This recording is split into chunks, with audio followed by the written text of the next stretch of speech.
Sophia looked anxiously at the time. It was 9:30 on the clock, which meant that she was already half an hour late for work. That would be all right, but she already had several patients scheduled for this morning. For some reason, everything went wrong. First, she overslept, and second, she got caught in all the traffic she could. "No, not this," Sophia said in a panic as the gas light began to blink. "I told Andrew to get gas." Sophia rolled her eyes. Her husband had vowed yesterday that he would stop by the gas station in the evening. However, the promise didn't go any further than those words.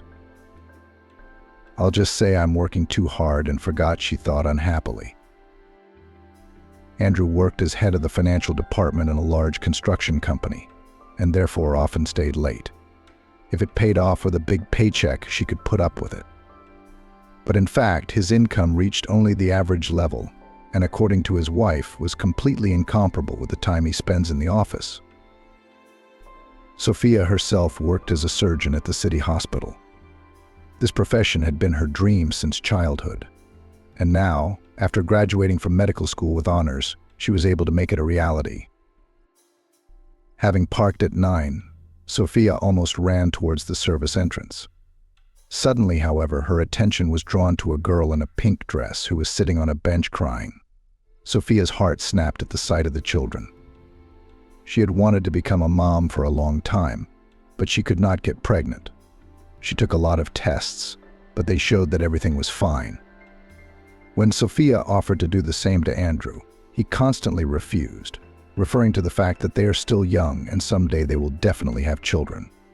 That vague someday was frustrating, since many of her friends were already moms, some even for the second time. But no matter how many times she brought it up, the baby talk always went nowhere. "Hi, why are you crying?" Sophia said affectionately, dropping down on the bench next to the baby. She raised her blue eyes full of tears and sobbed several times.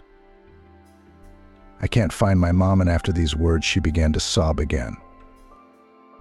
Then Sophia offered her to look for her mom together, to which the girl hesitantly agreed. She said that the last time she saw her was in the hall, where they went. There they met a woman who immediately picked up the child in her arms. "Where'd you run off to, you little rascal?" "I went all over the hospital looking for you," the woman exclaimed. She thanked Sophia for her help, and she and her daughter left. The surgeon looked at them for a long time, thinking that she would give anything to have such a daughter. At that moment she glanced at the clock and her eyes rounded. 9:15. Sophia turned sharply on her heels and rushed to her office. A small line had already gathered there. Sophia apologized to them and began frantically searching for her keys in her bag. She dug through all the pockets but couldn't find anything. "No, the morning can't be that terrible," ran through her head. While Sophia searched all the departments in the bag for the second or third time, it turned out that it could, because the head of the department passed by them, who was immediately interested in such a gathering. "Sophia, what is it?" frowned asked the chief. "It seems that I forgot the keys to the office at home," she was forced to admit. The superintendent looked at her as if she had said something stupid. "Come to my office," he said sternly. The surgeon apologized to the patients, promising that she would try to see them soon, and followed the chief. In her mind, she cursed her lab technician who had taken a sick leave today. After all, the girl always carried a second key with her, and if she had been in place, this situation would not have arisen. "Do you realize that this is out of line?" As soon as the door to the office was slammed shut, the chief shouted loudly. "What is going on with you lately? You're terribly uncoordinated. You're late for meetings a lot. I hear more and more often from my colleagues that you're absent-minded," he said indignantly. Rachel lowered her eyes guiltily. As unpleasant as she felt now, she couldn't object. Lately, she really began to notice that she was not concentrating well, forgetting important things and getting tired quickly. Just yesterday, she had misdiagnosed a patient and almost gave her the wrong treatment. I almost sent a healthy person to chemotherapy, she thought with horror when she realized her mistake. Such situations had been happening almost every day lately. In addition, Rachel began to feel a complete collapse of energy, so that last weekend she spent almost all the time in bed. Time passed, and the accusatory speech of the boss did not end. When he finally let her go, Rachel headed back to her car to go home and get her keys. The situation was made worse by the fact that she'd been nauseous all morning. I'm either pregnant or I'm dying. Rachel laughed nervously as she got into the car. Suddenly, she remembered her mom, who had suffered for most of her life from a severe endocrine disorder called adrenal insufficiency. As a surgeon, Rachel knew that it was hereditary, and she often wondered if she might have it too. However, she had felt fine before, so she didn't worry about it. But now the possibility that her mother had passed the disease on to her was increasing. The severe form of the disease could lead to coma, and the medium form was characterized by dehydration, decreased blood pressure, mental confusion, and loss of appetite. All of these symptoms had been present in her mom throughout her life. She had a weak body, and so the disease was destroying her with each passing year. Walking into the house, Rachel heard muffled voices coming from the kitchen. It was odd, considering her husband should be at work right now. Give her flowers more often. Women appreciate that, her mother-in-law admonished. Believe me, I bring her a bouquet every time we meet. Andrew said contentedly. Nonsense, Rachel was mentally indignant.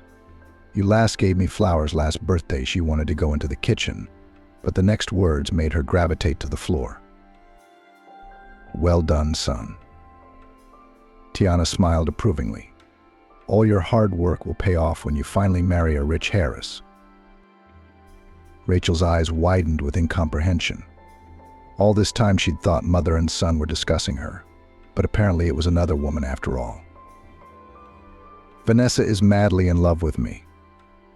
In the 6 months we've been together, she's already become very attached to me. Mother-in-law, for whom the main value in life was money, was proud of her son. He was able not only to attract a girl from a rich family, but the daughter of a man who owned a network of construction companies, in one of which he worked himself. Tiana had already seen her child in the CEO's chair, and then as the owner of a construction business. All her life she had put all her resources into it, so that Andrew could provide her with a trouble-free old age. She left her husband when her son was only 5. His father was a simple laborer, who honestly worked at the factory and did not have clouded ambitions. This did not suit Tiana, who always dreamed of a better life. And since her husband cannot give it to her, she will do everything so that her son can. And right now Andrew, in her opinion, was on the right track. Rachel, as a good girl, pondered the mother-in-law, critically appraising her daughter-in-law. But you can't make porridge with her. She won't make much money, but Vanessa can do us good. Oh, son, I can't wait for you two to get married, Tiana said dreamily. Rachel clamped her hand over her mouth. She was so shocked that she almost lost her balance. At that moment she grabbed the table, but accidentally hit a glass vase, which fell to the floor with a shrill crash and shattered into hundreds of small pieces. Rachel immediately jumped aside, giving away her presence. Mother and son immediately reacted to the noise. What are you doing here? Shouldn't you be at work? Andrew pestered. The wife's chest was constantly rising and falling from excitement. She couldn't recover from what she'd heard. The shrewd mother-in-law immediately realized everything. I think she heard us talking, Tiana said, folding her arms across her chest. Rachel, what the hell? Andrew was furious. Didn't they teach you to knock? Didn't they teach you to be faithful? She retorted in a shaky voice. There was a tension in the air that made everyone in the room uncomfortable. No one gave you the right to eavesdrop on other people's conversations, her mother-in-law said coldly. She realized that all the secrets had come out, so there was no point in pretending to her daughter-in-law. Rachel felt as if all the air had been sucked out of her lungs. She was outraged that her husband and his mother were being so brazen. They had both deceived her, and now they were making it look like it was her fault. "You're disgusting," was all Rachel could manage to say. She abruptly took the work key off the hook and went out. She ran through the flights of stairs. Her eyes were filled with tears, which poured out in rivers, making her unable to see anything. But Rachel knew that she was not going back. After driving a few meters away from her street, Rachel stopped in an unfamiliar neighborhood and let her feelings come out. She sobbed, beat her hands on the steering wheel, and couldn't believe that her husband, with whom she went to sleep every night, shared dinner, and woke up in the morning, had treated her so badly. "Oh shit," Andrew thumped the table. "I actually didn't want her to find out about it like this now." "Oh, come on now," his mother waved her hand. "It was going to happen anyway. So what did it matter when?" Despite the range of feelings that raged inside her, Rachel remembered the patients who had been waiting at the door for an hour. She was late enough as it was, and she couldn't afford to be any longer. After all, she was a doctor first and foremost, and only then everything else. All day long, while tending to the patients, Rachel tried to distract herself from her thoughts, which literally screamed that she was now alone. Rachel told herself that this wasn't the end, that there were people who were far worse off than she was. After all, every day she had patients coming to her with the most severe diagnoses, but even they continued to live normal lives. Having finished examining the elderly woman, the surgeon sank down tiredly on the sofa. Sometimes she had flashes of malaise, which she called blurriness. At such times her eyes would darken, her hands would tremble, and nausea would set in. But if she lay down for a while, and then washed her face with cold water, it would go away. There was a knock at the door. Rachel reluctantly got up. She had an appointment with another patient for the evening. When his wife arrived with him, Rachel's heart sank. The couple were at an advanced age, but they still supported each other by staying close. The man looked at his wife with such warmth that the doctor was ready to cry. She herself thought that now she would have no one to share her old age with, because Andrew betrayed her by cheating on her with another. By the end of the day, it was getting really hard. Rachel realized that she didn't want to be alone today. Without thinking, she picked up the phone and called her friend Riley, whom she had known all her conscious life, to ask her to stay with her for the night. "Sure, say yes, come over. Matthew's on a business trip anyway." "I'm alone right now," her friend replied. Riley met Rachel with a bottle of wine. The alcohol had exacerbated her already depressed mood, and it had made her feel a little woozy. After a long heart-to-heart talk, Rachel realized that it was vital that she call her husband, since he hadn't really explained anything in the morning. "Maybe I misunderstood something," Rachel rambled, later dialing Andrew's number. Her friend tried to talk her out of it, but she waved her hand and went out onto the 8th floor balcony. "Will you pick up the phone?" she pleaded, dialing for the 8th time. She was probably already blacklisted, so she wouldn't bother. Then Rachel sank to the cold floor in utter frustration and laid her head on her knees. Memories of their married life came flooding back into her mind. They were actually doing quite well. Every weekend they tried to go out together, had dinners in restaurants, went to the sea in the summer, and met with mutual friends. Rachel remembered how Andrew was always by her side when she broke her leg. He was attentive, caring, which made her recover so quickly. She remembered how she hugged him and supported him when he was struggling at work. Memories of Andrew proposing to her were safely stored in her mind. Rachel smiled slightly, wiping away a tear. He had invited her to a restaurant on a ship, and at the most important moment the rocking started, which almost caused the ring to fall overboard. But Andrew managed to catch it in time, and after a positive response put it on her finger.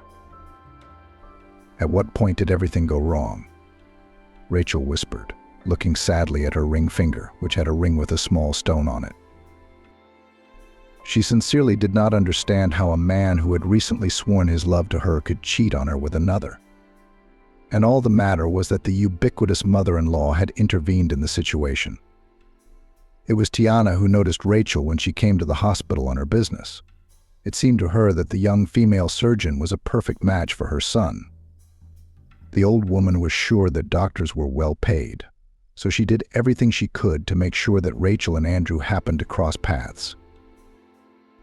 What was her disappointment when, after several years of married life, her daughter-in-law had yet to become a famous and sought-after doctor. The profession still seemed prestigious and respected in society. However, it brought only pennies, and her daughter-in-law did not take any bribes. In recent months, mother-in-law began to realize with such a wife her son will not succeed, and therefore need to look for a better option. She persuaded him every day, saying that such a man deserves much better. Andrew, who from childhood was deeply attached to his mother, and even as an adult considered her opinion, seriously thought about these words. And after he first saw Tatiana, the daughter of the owner of the company where he worked, he lost his head at the potential opportunities. His mother only supported him in this. At first, the voice of conscience told him, "You can't do that to Rachel," because he was really attached to her. But his mother said it would pass. "It's just a habit," son Tiana repeated. The night went terribly for Rachel. It took her a long time to fall asleep, and when she did, it was morning. Her head felt heavy after drinking alcohol, her thoughts were confused, and her movements slowed down.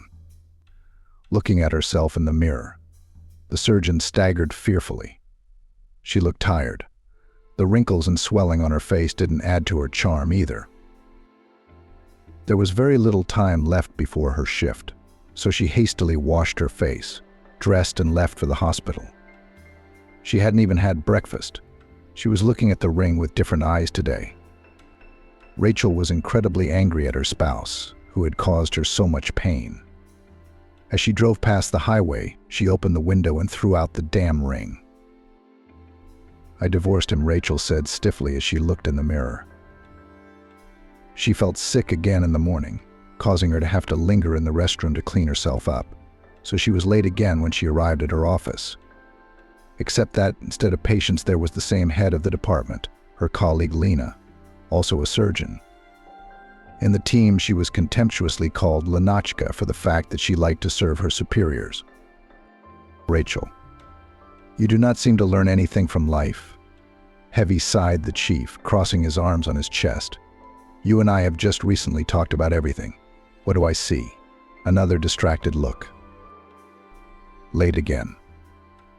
Ella, standing next to her, stifled a giggle that made Rachel barely restrain herself from rolling her eyes. "I apologize. It won't happen again," the surgeon said. "Of course it won't, because you won't be working with us anymore." "What do you mean?"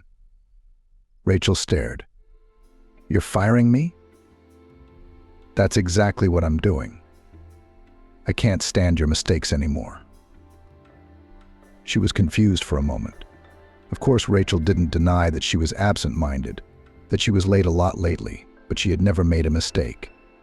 Even when she almost sent a woman to chemotherapy, she was able to orient herself in time and prescribe the right treatment. So there's no way management could have known about it. "What mistakes are you talking about?" She frowned. "Rachel, you don't have to pretend and waste my time. I'm well aware that last Tuesday you treated a girl who came to you with oncology and prescribed the wrong medication. And when the patient came to complain, you threatened to inform her family, from whom she was hiding it. Do you really think that after such blatant insolence, I will keep you on staff?" The chief turned red with anger as he said this. "Wait a minute," Rachel said in complete shock. "But no one came to me with oncology, I'm telling you. That Tuesday I had." She began to strain her memory to recall her patients, but she found that day was a blank slate. Rachel couldn't remember anything, but she was sure she couldn't have done it. And while she was nervously trying to remember her visitors for that day, Ella intervened in the dialogue. You see, Oliver. Ella shook her head, turning to the chief, which was to prove the point. Rachel has been extremely unprofessional lately. You know what? She glared at her colleague with a challenge. I may have had some slip-ups lately, but I would never do something this mean in my life. Rachel had been set up. The conversation continued in the superintendent's office. No matter how much Rachel tried to prove her innocence, Oliver decided to fire her. As Rachel left, Ella shone brighter than a few suns. Rachel clenched her fists with rage. She knew that this lady had always been jealous of her and would do anything to be mean to her if she saw it as a benefit to herself. So no, there wasn't even a doubt that this snake had something to do with the dismissal. Rachel remembered Ella seething with anger when she was promoted to the position of surgeon. After all, they had come to this hospital at the same time. But Rachel was climbing the career ladder much faster, which made her colleague jealous. Well, she's just waiting for the right moment, Rachel thought irritably as she left the hospital building. She didn't smoke, but now she desperately wanted one. In the last 24 hours, she had lost her home and her job. The two most important parts of her life: what to do now, where to go, what to live on. The questions swirled around in her head, making it even worse. In utter exhaustion, she sank down on the bench and began to think hard about what to do next. She couldn't go back to her husband's house. That door was closed to her forever. Only her friend remained. Just as Rachel was about to dial her, Riley called her. Can you believe Matthew finally agreed to take the baby out of the orphanage? He's coming back from a business trip tomorrow, and we'll go together to meet the kids. Rachel swallowed a huge lump and squeezed out a few words of congratulations. She didn't even stutter about needing help. Riley is starting a new phase of life that definitely has no room for her poor friend. Hearing about the fact that she was going to have a baby boy soon, Rachel felt her breasts flooding. Citing the fact that she had a lot of patients right now, she hung up without even telling her that she had been fired. Her friend didn't need the details. At that moment, Rachel clearly felt how lonely she was. No one could help her, so she had to find a way out on her own. The money she had received at the settlement was not much, and therefore the only possibility was to rent a completely ruined apartment, which was not even properly repaired. But at least it was some sort of dwelling. Better this than living in the open air, Rachel thought as she looked around. This apartment didn't even have a bed, so she had to buy a mattress to avoid sleeping on the bare floor. Rachel was terrified of what would happen when the cold weather came, for there were heating problems. In the evening, Rachel decided to go out for a walk to get her mind off things and to explore the new neighborhood. It was hard to stay in the housing for long. The story of her predicament soon reached her husband. Andrew felt sorry for her. No, he did not wish her harm, and so he felt a twinge of conscience for what she was going through. Andrew saw all the missed calls that Rachel had left a couple of days ago, but his mother was nearby, so he didn't pick up the phone. He decided to talk to her now, though. Rachel grinned nervously when she saw a familiar name with heart-shaped smiley faces on the screen. Her hand reached for the green button to answer, but at the last moment she changed her mind. No, since I've already thrown away the ring, I'm not going to answer, she said out loud and disconnected the call. Rachel continued her walk. But suddenly her attention was drawn to a black purse that was lying in the middle of the street. She walked closer, picked it up, opened it, and exclaimed in surprise. Oh! From the fullness of the purse, it was easy to conclude that its owner was not poor, at least not when he was with it.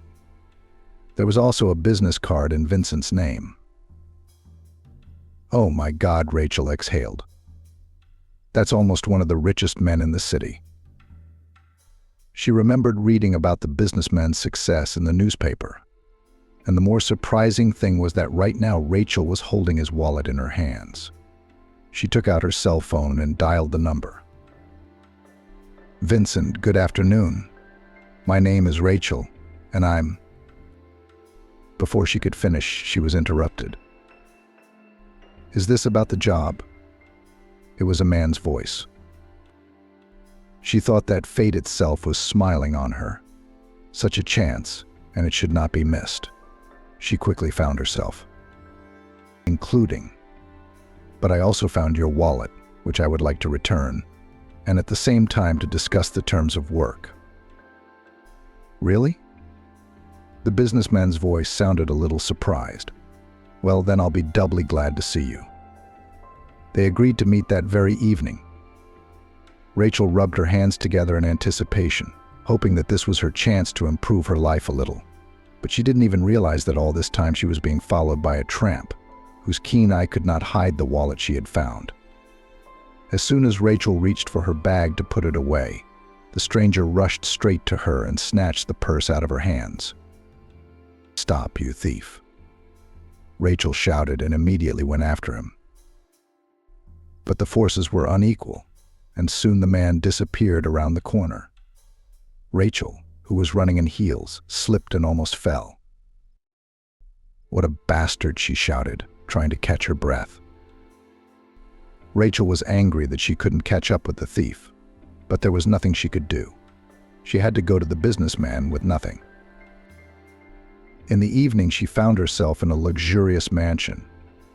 There was so much around that the eyes were scattered. Rachel tried to be restrained, but her eyes were always on something like a fancy painted vase or a large fireplace in the center of the room. Waiting for her was a typical businessman in an expensive suit. She was a little confused at first, but then she blurted out the whole story of what had happened to her a couple hours ago. Fortunately, Vincent seemed to believe her. With all the years he'd been in business, he'd become a good judge of character, so he knew when he was being deceived. Rachel wasn't that kind of person. After some thought, he agreed to hire her, and at the same time to provide her with a room in his mansion. "My father has been in a wheelchair for several years, and I'm looking for a caregiver," Vincent explained. He didn't mention that there had been several people in the position before Rachel. Her father was a difficult man that not everyone could handle. Rachel agreed, even though she had no experience in caring for the elderly. However, when she remembered the apartment she had recently rented, all doubts disappeared at once. She was optimistic. After getting to know her ward, she realized that although he was a stubborn man, he was not a bad person. So she was able to find a common language with Eden. The older man liked the new nurse too, and her workday was going well until she met the businessman's fiancé. Vanessa saw her father-in-law's nurse as her plaything, so she immediately began to mock her. When Rachel was on her way to Eden's house to bring him lunch, Vanessa shoved her on purpose, causing the tray of food to fall, staining the floor and walls. "Why are you looking at me, you little brat?" The businessman's fiancé lashed out at her. "Get a rag in your hand and get to work." Rachel realized that this lady took great pleasure in her humiliation, but she was not going to indulge her. "First of all, you pushed me, and secondly, cleaning is not my job," Rachel explained calmly, withstanding the contemptuous glance of her interlocutor. "Do you realize who you're talking to?" Vanessa was furious. "One word from me and you'll be out of this house in a flash." Rachel did not further develop the conflict. In some ways, this arrogant lady was right. She really could lose her job because of her. So she silently went to the kitchen and asked for a new portion. Rachel tried to hold it together during the day, but at night she was filled with resentment and injustice. She cried into her pillow. No one had ever allowed her to be insulted before, though she'd had a couple of bad patients. But they seemed like angels compared to Vanessa. And Rachel hadn't spent all those years studying hard to entertain an old man. Of course, she had no complaints about Vincent's father. She thought him a pleasant man, and she was truly sorry that his illness had confined him to a wheelchair. But Rachel clearly felt she was wasting her potential by feeling like some kind of animator. Usually when she felt so bad, she would go to her mom, put her head in her lap, and soothe herself. But a few years ago, her mom was hit by a car, and there was no one else to comfort her in her time of need. Thinking of her mother made her heart clench harder. Some scoundrel at a crosswalk had hit her and then fled like the last coward without even calling an ambulance. Mom had poor health and therefore left almost immediately. The police opened a criminal case, but the killer was never found. Several years had passed, but Rachel still felt a sharp guilt in front of her mom for the fact that she had never been able to put the culprit in jail. The next day, Rachel decided to ask the businessman for an excuse to go to the cemetery and visit her mother's grave. Vincent was sympathetic to this request and therefore let her go without any questions. Vanessa, however, couldn't let the situation go. "You've just gotten a job and you're already slacking off," she said snidely. "Vincent had already let me go," Rachel explained. "I'm not," Vanessa smiled smugly. "I want you to go to Eden's house right now and take him for a walk. He's old. It's important for him to get some fresh air." "He fell asleep a while ago," Rachel said, and then headed for the exit. Vanessa mumbled something to her, but she didn't turn around. Her boss was a wonderful man. He'd even provided one of his drivers to take her to the cemetery, but his future spouse was a real nightmare, and Rachel didn't understand at all how they could get together. If she'd been told Vanessa had bewitched Vincent, she would have believed it. A sea wind blew through the cemetery, making Rachel wrap herself more tightly in her scarf. She bought her mother's favorite white roses and placed them carefully on the ground. She came here often, so the grave was well tended. There were so many things she wanted to say today. But when she saw the picture of her mom, who looked at her from the monument with a kind smile, all the words immediately stuck in her throat. Rachel could not hold back the flow of tears, because it was here that the person to whom she could show her weakness rested. Everyone else seemed like a stranger to her now. At that moment, Rachel felt someone's hand on her shoulder, causing her to turn around sharply. "I'm sorry, I didn't mean to scare you," Rachel, a not young man with glasses, stood in front of her. "Who are you, and how do you know my name?" She immediately tensed up. The man grinned good-naturedly.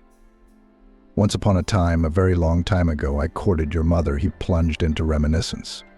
"She preferred your father to me, however. Still, we kept in touch, and she used to tell me about you." Rachel didn't know her daddy. Her mom said he had quit right after she gave birth. "She was the same age as you are now when we broke up." Wistfulness flashed in this stranger's eyes. "But that's all lyrical. That's not why I'm here." "And what do you want?" Rachel finally managed to utter. The man didn't answer anything, but instead pulled a piece of paper with some number written on it out of his pocket and held it out to her. "This is the number of the locker that's in the storage room. It has the answers to all your questions." While Rachel was looking at the note, the stranger had managed to disappear as if he hadn't even been here. She looked around eagerly because she had a lot of questions for him. But he was gone, at which Rachel realized it was time to leave. "Why?" she smiled, wiping away a tear. "I think I'm in for another adventure." Rachel decided that Vincent wouldn't judge her if she was a little late, so she asked the driver to make a short detour to the locker. She dialed the number of the box with trembling hands, sensing that its contents might turn everything upside down. Inside was a stack of letters signed in neat handwriting. "That's Mom's." Her mind raced, and she began to read the lines with bated breath. The more she read, the more her eyebrows rose. In these letters, Mom expressed her fears that her half-brother wanted to take over their father's inheritance. She wrote that conflicts between them had increased lately. "I don't recognize Eden anymore. Daddy's million has turned his head, and I think he is now capable of any meanness toward me." At the bottom was Megan Tyler's signature. A terrible guess made Rachel's body goosebumps. Could it be that Eden, whom she'd been courting as of late, was her mother's half-brother? No, this is some kind of mistake," Rachel muttered nervously, running her hands through her hair. "There's just no such thing. I love my brother and my nephew Vincent, but it can't go on like this." If he doesn't stop his manipulations, I'm going to sue him." Rachel turned even paler. Everything fit: the first name, the last name, and even his son's name. Eden is Mom's half-brother. But what particularly stirs her is the fact that Mom wrote those letters a few months before she died. Could this mean that the harmless old man she was now caring for was involved in her death? Rachel didn't want to believe it. In the few days she'd worked at Vincent's house, she'd grown attached to the older man. And she didn't want to believe that he was the reason she'd lost the most important person in her life. Rachel was so agitated that the obsession came over her again. Her eyes darkened. Her hands began to shake, causing her to sink to the floor. Not now, Rachel thought, rubbing her temples to regain consciousness. It wasn't until a couple minutes later that she was able to get up. She took a few deep breaths and then put the letter in her bag and left the storage room. Rachel drove to Tyler's mansion with a heavy heart. It was vital that she talk to Vincent's father, but she dreaded the conversation. "Eden, am I disturbing you?" Rachel asked gently as she entered her ward's room. "Come in, dear," he said good-naturedly. The woman smiled weakly. Rachel did not beat around the bush and immediately laid it all out as it was, showing her mother's letters. And with each word her face grew darker and darker. "I knew that someday I would have to pay for the mistakes of the past," Tyler Sr. said quietly. "Did you kill her?" Rachel asked in a hoarse voice. He struggled with his feelings for a long time, and when he couldn't stand it, he cried, covering his face with his wrinkled hands. Rachel did not know how to act. His long silence was literally killing her. At last, he managed to pull himself together. "No, my dear, but I deceived her. I was young and terribly stupid. I thought money was the most important thing in life," Eden said with a heavy sigh. "I forged our father's will and did everything I could to leave my sister without an inheritance." Rachel was silent. He said terrible things, but he didn't seem to have killed my mom. "My sister was a proud woman. She didn't grovel to beg me for a piece of the inheritance." Megan walked away with her head held high. "Cut me out of her life forever. She didn't even tell me she had a daughter." "So you didn't know who I was when I came here?" Rachel clarified. "No," the man smiled sadly. "Of course I couldn't help noticing how much you looked like your sister. But I thought it was a mockery of fate. I wanted to apologize to her, but when I got my thoughts together, I was told she was dead." "Then what happened to Mom? Was it really just an accident?" Rachel couldn't understand. "It was," Eden said. "It was a young guy who got behind the wheel drunk. I wanted to find him to turn him into the police. But, as it turned out, a couple days after he hit his sister, he was in an accident that killed him. So fate, you could say, punished him." Rachel couldn't digest what she was hearing. The contents of the storage locker had really turned everything upside down. She'd learned so much that her head was swimming. The next day she sat at the table no longer as a caregiver, but as a family member. In the morning they would have a serious conversation with Vincent, who was also shocked to see his cousin. But when the surprise passed, he was even glad to have a family member around. Unhappy remained only Vanessa, who had to take back all her words and, gritting her teeth, apologize to the newfound relative. After that, she walked around like she'd been drowned in water. "I'll make sure you get the inheritance you're entitled to," Vincent promised. His father nodded approvingly. A son corrects his father's mistakes. Vanessa gave her fiancé an eloquent look that said, "What are you doing, however?" He paid no attention to her and continued with his breakfast. As the businessman was about to leave for work, he stopped and asked Rachel for one favor. "I have some suspicions about Vanessa, but I don't want to accuse anyone in vain," he began tactfully, alluding to his fiancé's infidelity. "Would you mind watching her?" Rachel agreed, as she felt that the lady was hiding something. She shamelessly hacked into her phone at the earliest opportunity. A couple of hours ago, Vanessa had reprimanded the cook for nothing and called her harshly, after which the poor employee ran away in tears. So Rachel decided to carry out a small but fair revenge. She didn't know what to look for, so she just went into the gallery. What was her surprise when, flipping through the photos, she found an image where Vanessa was sitting in an embrace with Alex.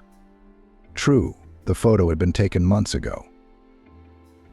Nevertheless, she had reported it to her brother anyway. Vanessa swore it was a mistake and they had broken up a long time ago. However, Vincent was the kind of man who didn't forgive betrayal, and so he quickly pointed his fiancée out the door. Rachel was embarrassed that she'd provoked the situation, but her brother assured her that he'd had his own suspicions about Vanessa, so he'd only confirmed them.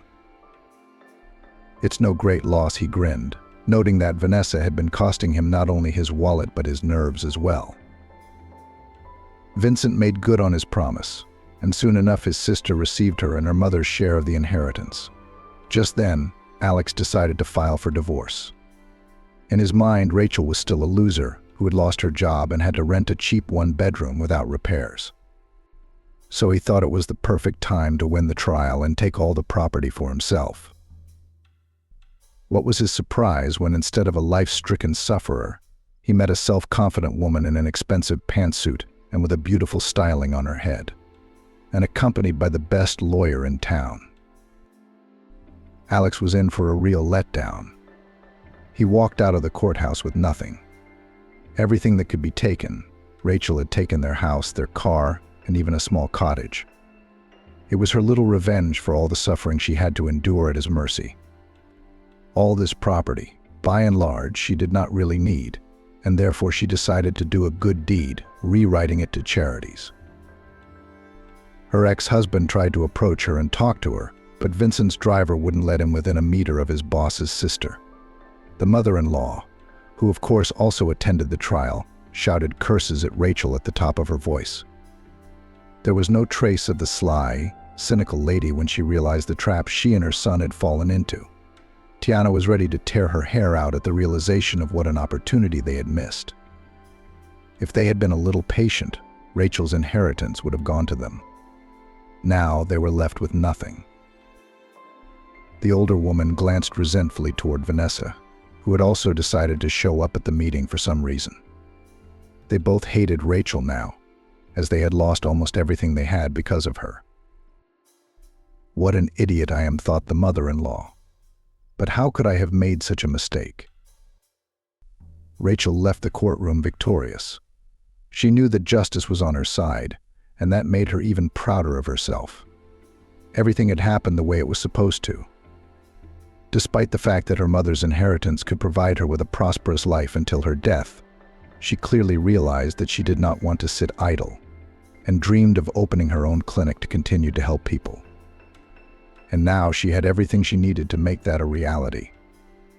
Her brother, who shared the business with her, supported her in this decision. He had more experience in this kind of business, and so he promised to help her. And before starting all this, Rachel needed to go back to the apartment she had rented, as it seemed to her, in her past life, to get the documents that were still there.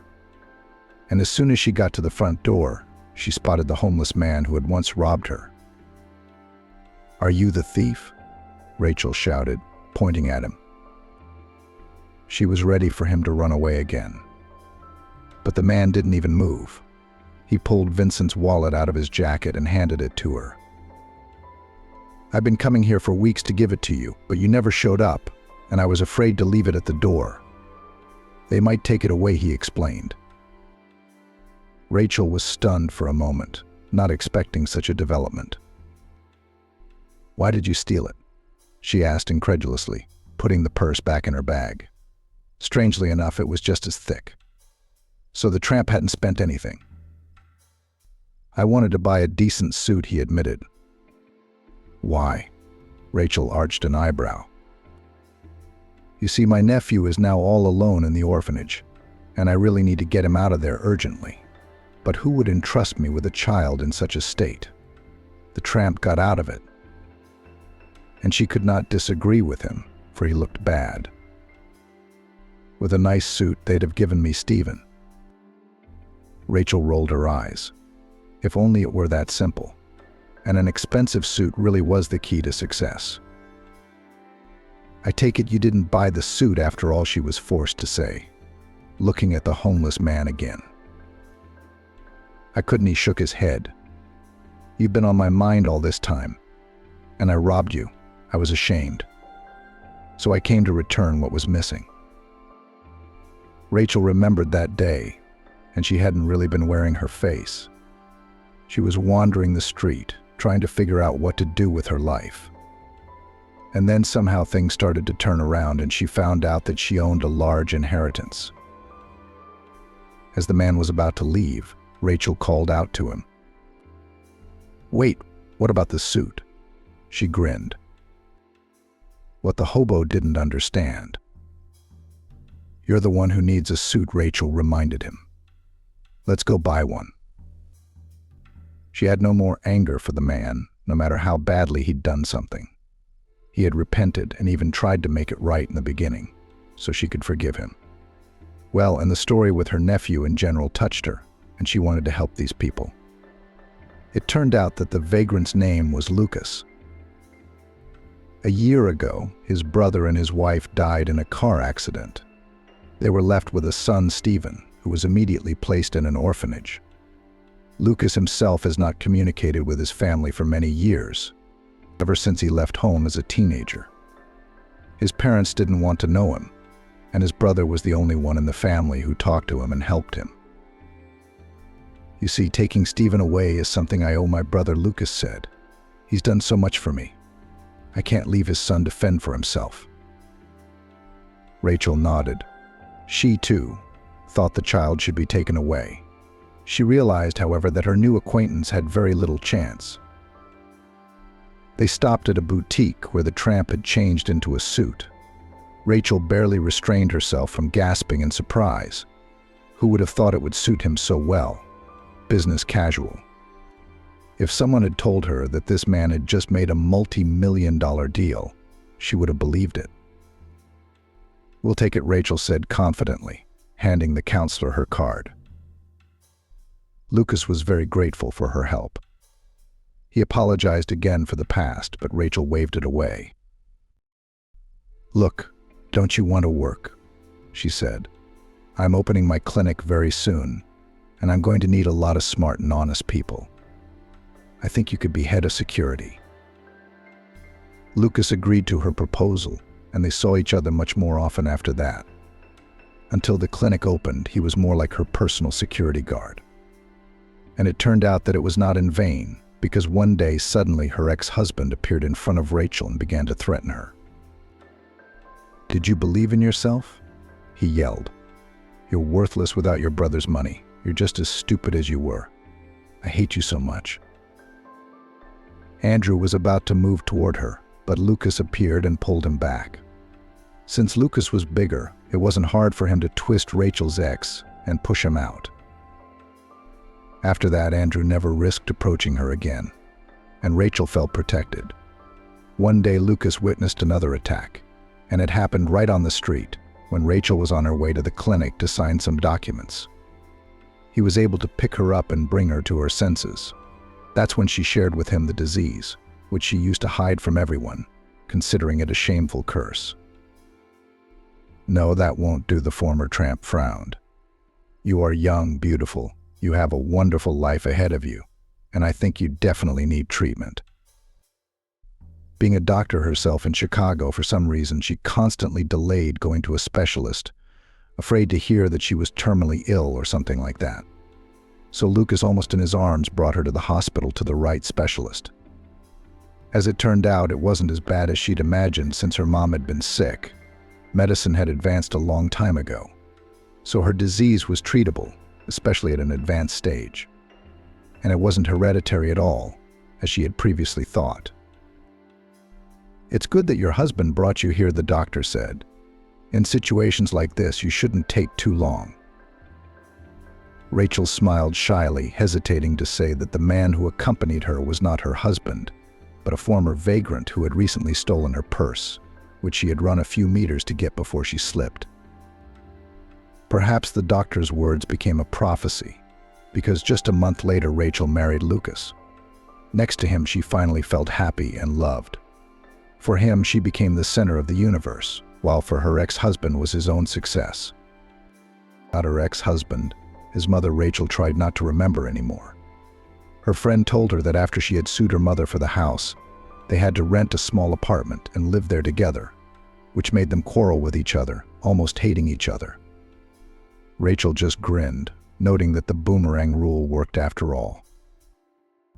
After the wedding, Rachel and Lucas opened a clinic. Many of her colleagues from the previous hospital had come to her office to ask Rachel to hire them. She understood what each of them was, so she hired only a small fraction of them because she wanted to ensure that only the most deserving worked for her and that her patients received the best care. After the wedding and the opening of the clinic, Rachel and Lucas took Stephen. In fact, Lucas wanted to do it right after buying the suit. However, Rachel explained that he would likely be turned down because he had no permanent residence or job, and therefore it was worth the wait. Nevertheless, they visited the boy often so he wouldn't feel lonely. And the day they picked him up was the best day of Rachel's life. She loved the boy as if he were her own, and he returned the favor. He was only 3, so he didn't know his birth parents very well. Of course, they weren't going to hide anything from him. They just figured they'd tell him the details when he was older.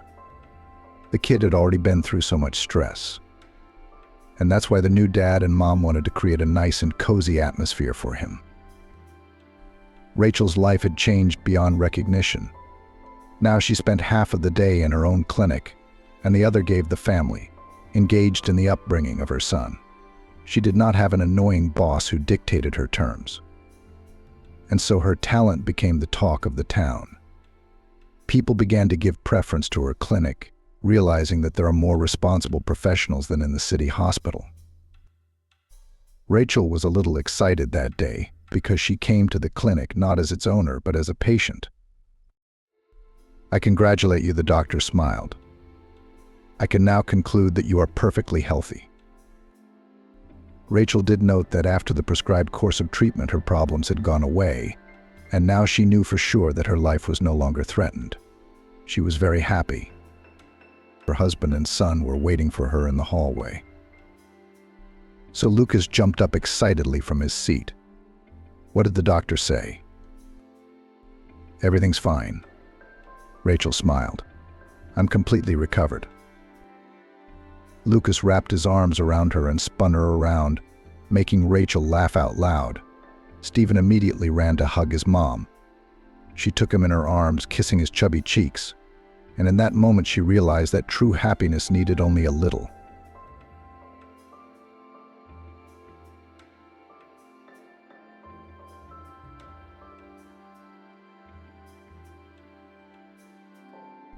Seeing a rich woman throwing away a baby pram, a beggar decided to take it for herself.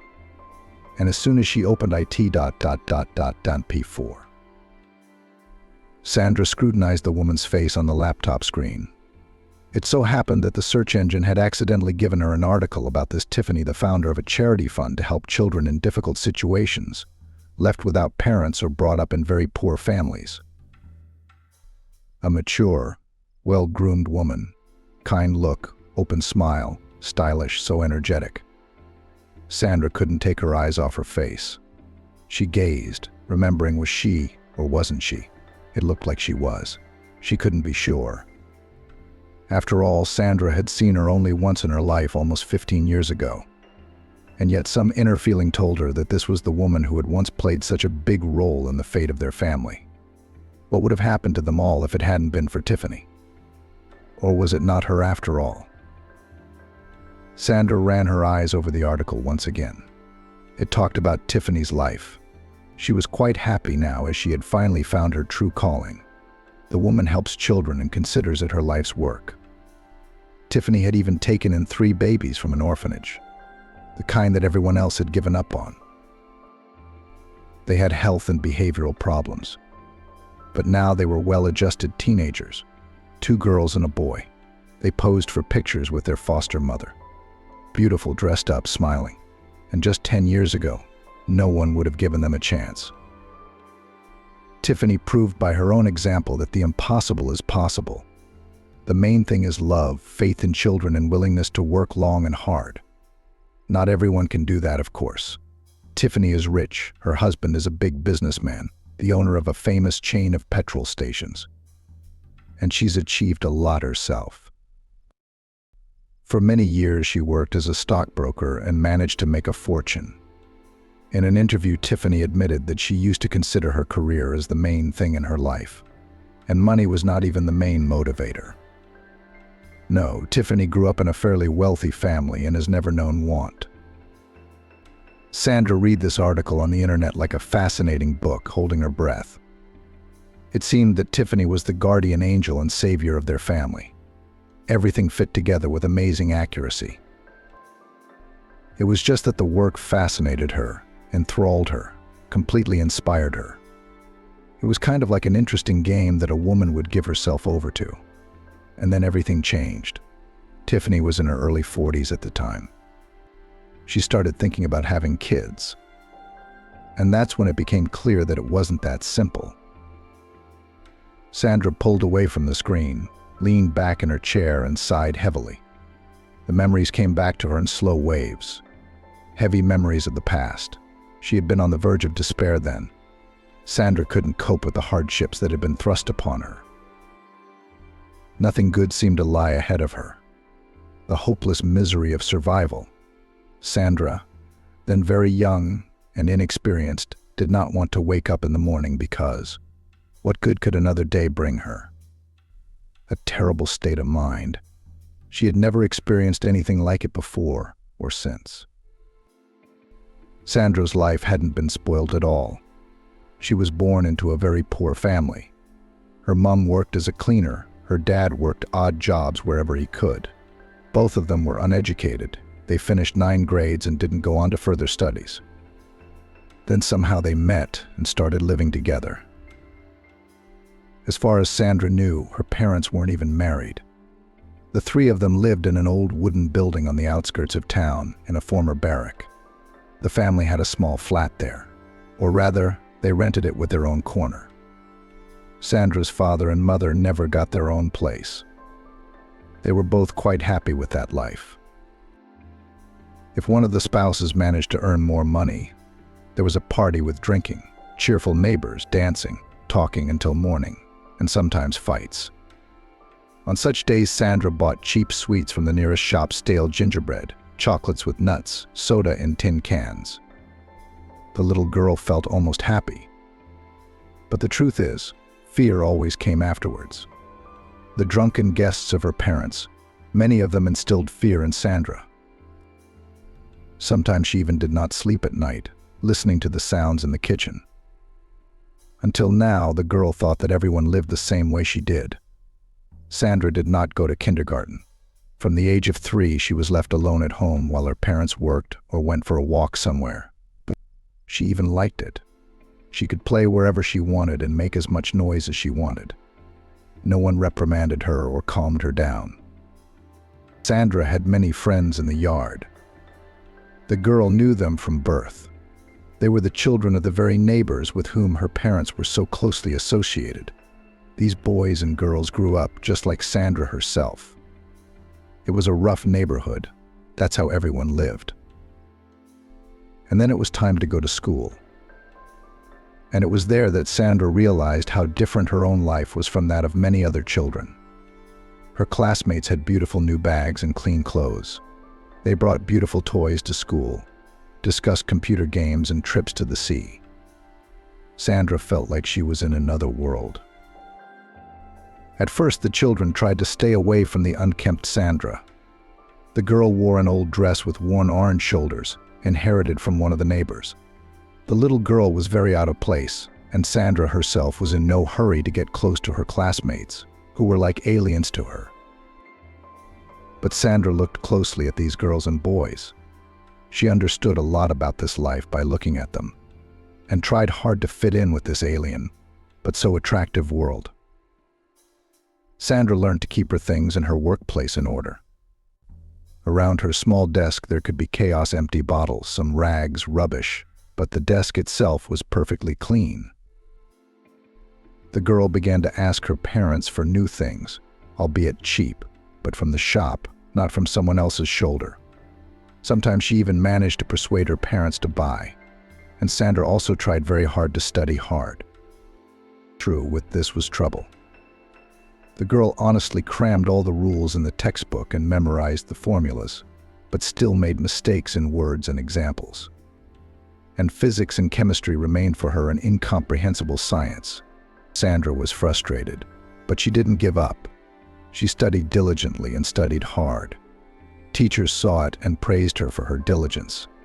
Even overestimated hard-working Sandra, encouraged as they could. But Sandra realized that she would not make a scientist, and so would like to become an economist or lawyer, to work in the office, to walk in a beautiful blouse and a narrow skirt, and be sure to wear high-heeled shoes. But the girl was very mature for her years and realistically looked at things. She knew that she would not reach university, but she would definitely get a specialized secondary education. Teachers helped the diligent student, drew her a good certificate. Thanks to this, Sandra entered college as a pastry chef. The profession seemed to her suitable, in demand, useful. "You'll never go hungry," her mother approved of her daughter's choice. Her father was gone by that time. He had died a year earlier from poor quality alcohol. Mother, by the way, also briefly survived the spouse.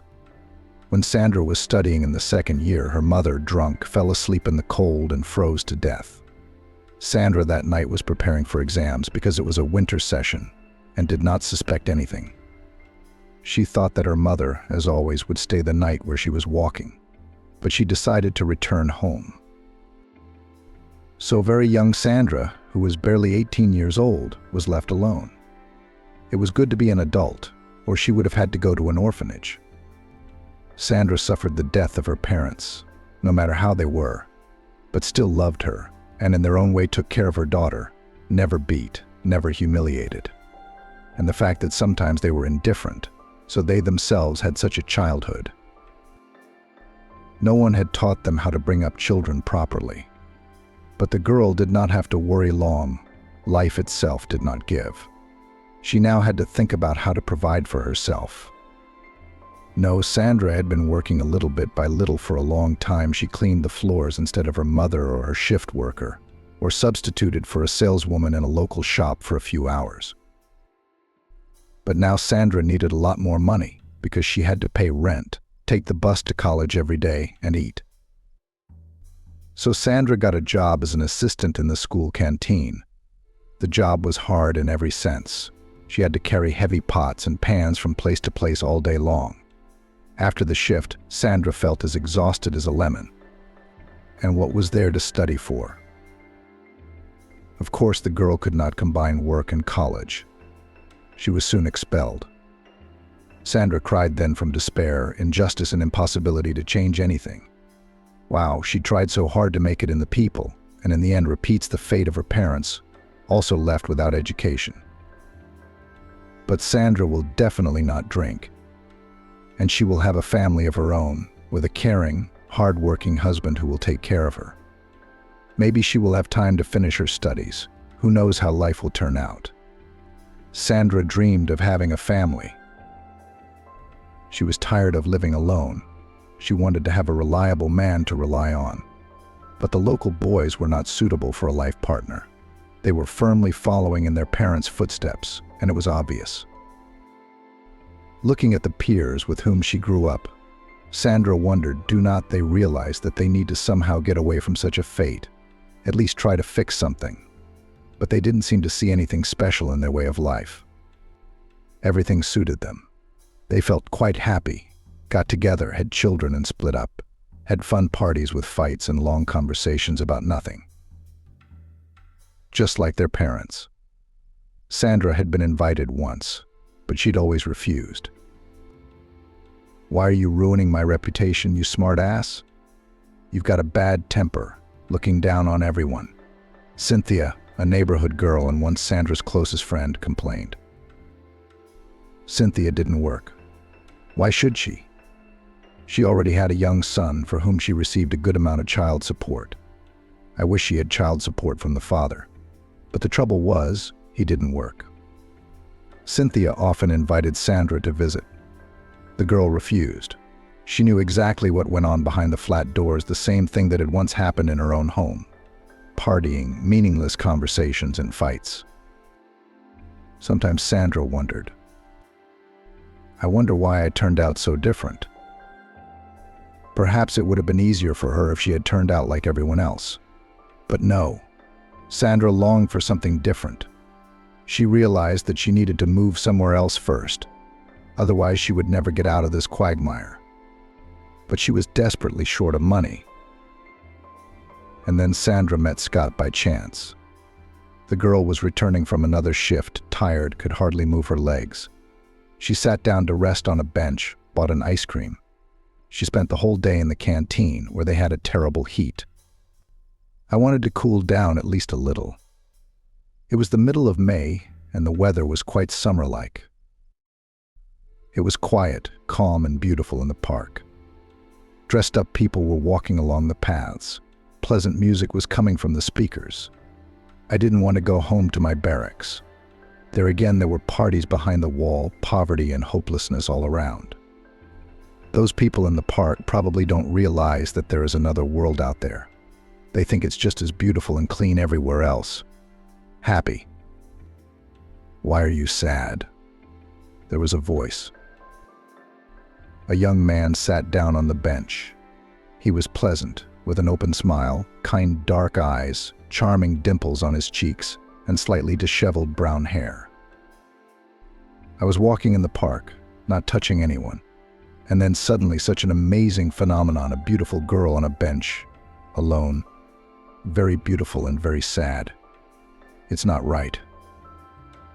Sandra smiled. A cute guy called her beautiful. Great. That even gave her goosebumps running down her back. Not at all like the greasy compliments of Sandra's neighbors. But what kind of beauty is she? She's just ordinary. Just ordinary. What's he doing here? Jason the stranger introduced himself. May I ask your name? I don't mean to be insolent or intrusive. Just so I can address you in some way. You don't mind, do you? Sandra. The girl smiled, a little embarrassed. She wondered what would happen next. Jason wasn't repulsive, he wasn't tense. On the contrary, he had a way about him. His smile was warm, kind, sincere. They sat on that bench for a long time, talking about everything, telling each other about themselves, and gradually growing closer, becoming almost kin. Jason, too, had been left without parents. He had been raised by his aunt, his maternal sister. He didn't know his father, and his mother had died when he was barely 5 years old. A very young woman was let down by a sick heart. So little Jason ended up in his aunt's family. She was not too happy about the extra mouth in the house, but did not put out. However, she could not surround her nephew with love and care. Jason understood this fact and was grateful to his aunt for not sending him to an orphanage. It's better than growing up among strangers, he reasoned, but it's family, I guess. Sandra shook her head. Jason might be right, but his aunt was still too indifferent and aloof. Sandra's mother and father certainly loved her in their own way and cared for her daughter as best they could. Jason, it turns out, knew no parental affection or love at all. After completing 9th grade, Jason enrolled in technical school and began studying to be a welder, but never finished his training because he needed to work. Feeding an 18-year-old forehead wasn't something his aunt was going to do. I have raised you to adulthood. I have fulfilled my duty, decided this strict woman on the birthday of my nephew. Now be kind to start your own life, to move out. It's time for you to move out. So the guy had to hurriedly finish the driver's course and get a job at the base of the factory. Sandra even gasped when she heard that. How similar to her own story. She couldn't finish her studies either. That's why she had to support herself. She was just a little bit away from graduation, but she had to get a job. I'm grateful to my aunt for doing that, Jason smiled. But I'm only 20 now, and I'm a fully independent person. My peers are still on their parents' backs, and I'm my own boss. Jason rented a flat in a good neighborhood, and he managed to find a good job. He drove for the head of a big factory. The pay was pretty good. It was enough to live on, and even have some fun. Jason and Sandra had never been apart since that memorable evening. First they met, went on dates. The guy was always coming up with something new. They walked around the old city center, looking at unusual buildings, or sat in cafes. They would go to cafes, places the girl didn't even know existed, or something else. After only a month, Jason suggested that Sandra move in with him. She gladly accepted. Why, it's even more profitable to rent one flat instead of two. Besides, she had wanted to leave her barracks for a long time. Jason was kind, caring, sensitive. He was exactly the kind of man Sandra had always dreamed of having around. He could do everything: cook, make repairs, and handle money. Handy, responsible, economical. Most importantly, he loved Sandra very much. The girl felt it. Of course, she loved Jason too. And the young people felt really happy then. There were so many good things ahead of them. It seemed to both of them that they would succeed together. It was no coincidence that fate had brought together two people with such similar stories and the same outlook on life. Jason worked as a driver. Sandra continued to work in the school canteen. Now she would come home, happily buy something tasty on the way to make dinner for her lover, and wait for him to come home from work. They married a month after they started living together.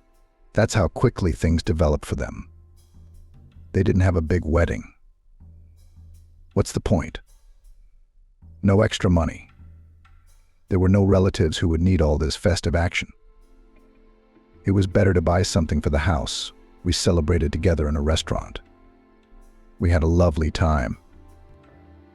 Jason looked at Sandra with serious eyes and said he would do anything for their family. We'd be happy, we'd have children, and they'd be happy for us. I'd do anything, Sandra recalled. And Jason did try to keep that promise. He worked hard. He was given bonuses, which he put aside for future housing. The couple had a shared dream of getting their own flat, and they were on their way to it. Both, of course, realized that the fulfillment of this desire is still far away. But nothing, not all at once, slowly. Jason and Sandra decided not to rush into having children. Both thought that first they needed to earn their own corner. The couple wanted their baby to have a happy, carefree childhood. Not like theirs. But fate, as it seems, has a plan for everything. One day Sandra realized she was expecting a baby. She had a sort of epiphany one morning. It was too early to suspect anything, but Sandra was suddenly struck by the thought that a baby was already living and developing inside her. At first, Sandra waved away these conjectures. Then she took a test 2 stripes. There could be no doubt. Well, the mother-to-be was hardly surprised. She could feel everything. At that time, Sandra had no idea that at the same time a complete stranger to her, who would soon play a huge role in the life of their young family, was also rejoicing at the positive test. Jason was happy to hear the news, picked up the young wife Sandra in his arms and spun her around the room. The father-to-be hugged his beloved so tightly that it was even difficult for her to breathe. Wow. I was afraid to tell you. I thought you would be upset, smiled Sandra, looking at the shining husband. Why is that? He was surprised. Well, we wanted our own flat first to get on our feet, and then. We planned everything completely differently, but for some reason I'm incredibly happy. This is the best news I've ever heard in my entire life, Jason agreed. Sandra smiled. Jason is so good. She was just now getting used to having someone like that around. The best, the nicest man on the whole planet. And he loves her. What a blessing it is. The young couple began to prepare for the arrival of an heir. Sandra was transferred to a lighter job. She was no longer allowed to carry pans and her salary was reduced. But Jason started taking part-time jobs. During the day he drove his boss around, and in the evenings he used a lorry to deliver materials to the sites. He did what he could to raise more money for the baby's birth. Our baby should have everything we need and more, Jason said as he hugged Sandra after work. She felt sorry for her husband, seeing how tired he was. But what could she do? He was right. They had no one to help them. They had to do everything on their own. And it's not easy. Then came the long-awaited maternity leave. Sandra felt not very well and was glad to be able to at least a little rest before the appearance of her beloved daughter. The ultrasound had already shown that it would be a girl. The couple have even decided on a name. Jason said he wanted to name his daughter Emily. Sandra didn't mind. She liked the name too warm, so sweet. It was a late September evening. There was no sign of trouble. Jason had gone to his part-time job moving furniture from one town to another. He was glad to be able to bring an extra penny into the house, which of course was not really extra at all. The weather was good, the motorway was quiet. Jason was an experienced driver, despite his young age. Sandra was often anxious when her husband made long-distance journeys. But that evening she was not anxious at all. Sandra was lying on the couch with her laptop and picking out things for the baby girl to wear for her discharge. Yes, it's still a couple of months away. But while the parcel will be delivered, a lot of time will pass, she thought with a smile, looking at the tiny overalls and halters. Of course, the dresses were especially adorable. It turns out that even luxurious evening dresses are made for newborns. It was so nice to imagine my little girl in these clothes. I wonder who little Emily will look like. We won't know until 2 months from now. Jason and I are both cute. Emily's going to be a beauty either way. But that's not even the point, as long as she's healthy, Sandra thought. And then the phone rang. Sandra immediately felt something. She didn't feel like picking up the phone. A call in the evening, and from an unfamiliar number, not good. But there was no way out. Sandra Lucas' voice sounded excited. She recognized him immediately. It was Jason's partner, his colleague. It was Jason's partner, his colleague. Jason has crashed, the man's tone was worried. How? Sandra exhaled. She felt a sudden twinge in her stomach. He lost control on the motorway and went into a ditch. They took him to the regional hospital. Is he alive at least? I don't know anything. It was a terrible accident. I happened to be passing by, saw a familiar lorry, and then it happened right in front of me. Go to the regional hospital or call and find out. They took him there. I had time to ask the doctors. Sandra, having hastily changed her clothes, ran out of the house.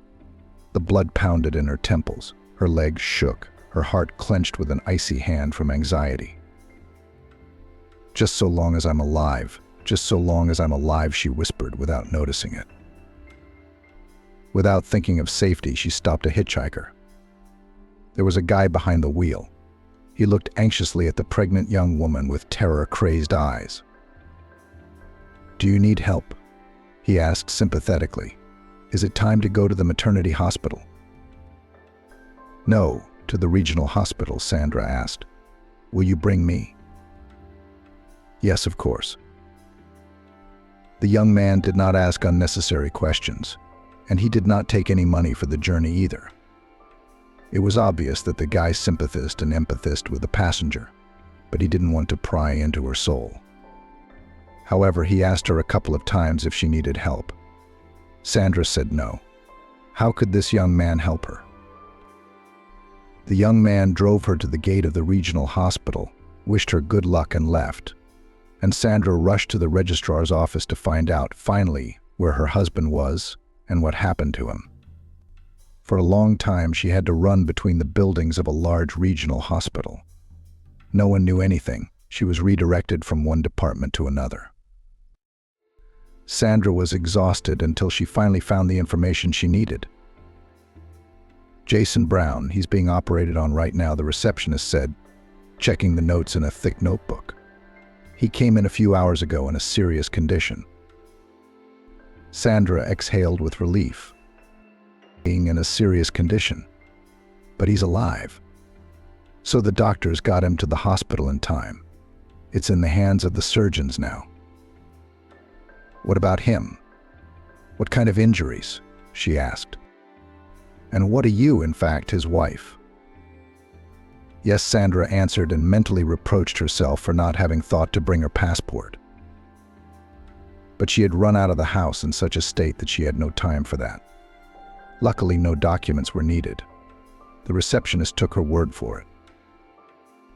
Wait for the operation to be completed. The surgeon will contact you afterwards. Just leave your phone number. Can I wait here? What's the point? The surgery could go on for hours. It's late. Go home. In your condition, you need to rest. There's nothing you can do for your husband here anyway. And yet Sandra stayed at the hospital until the end of the operation.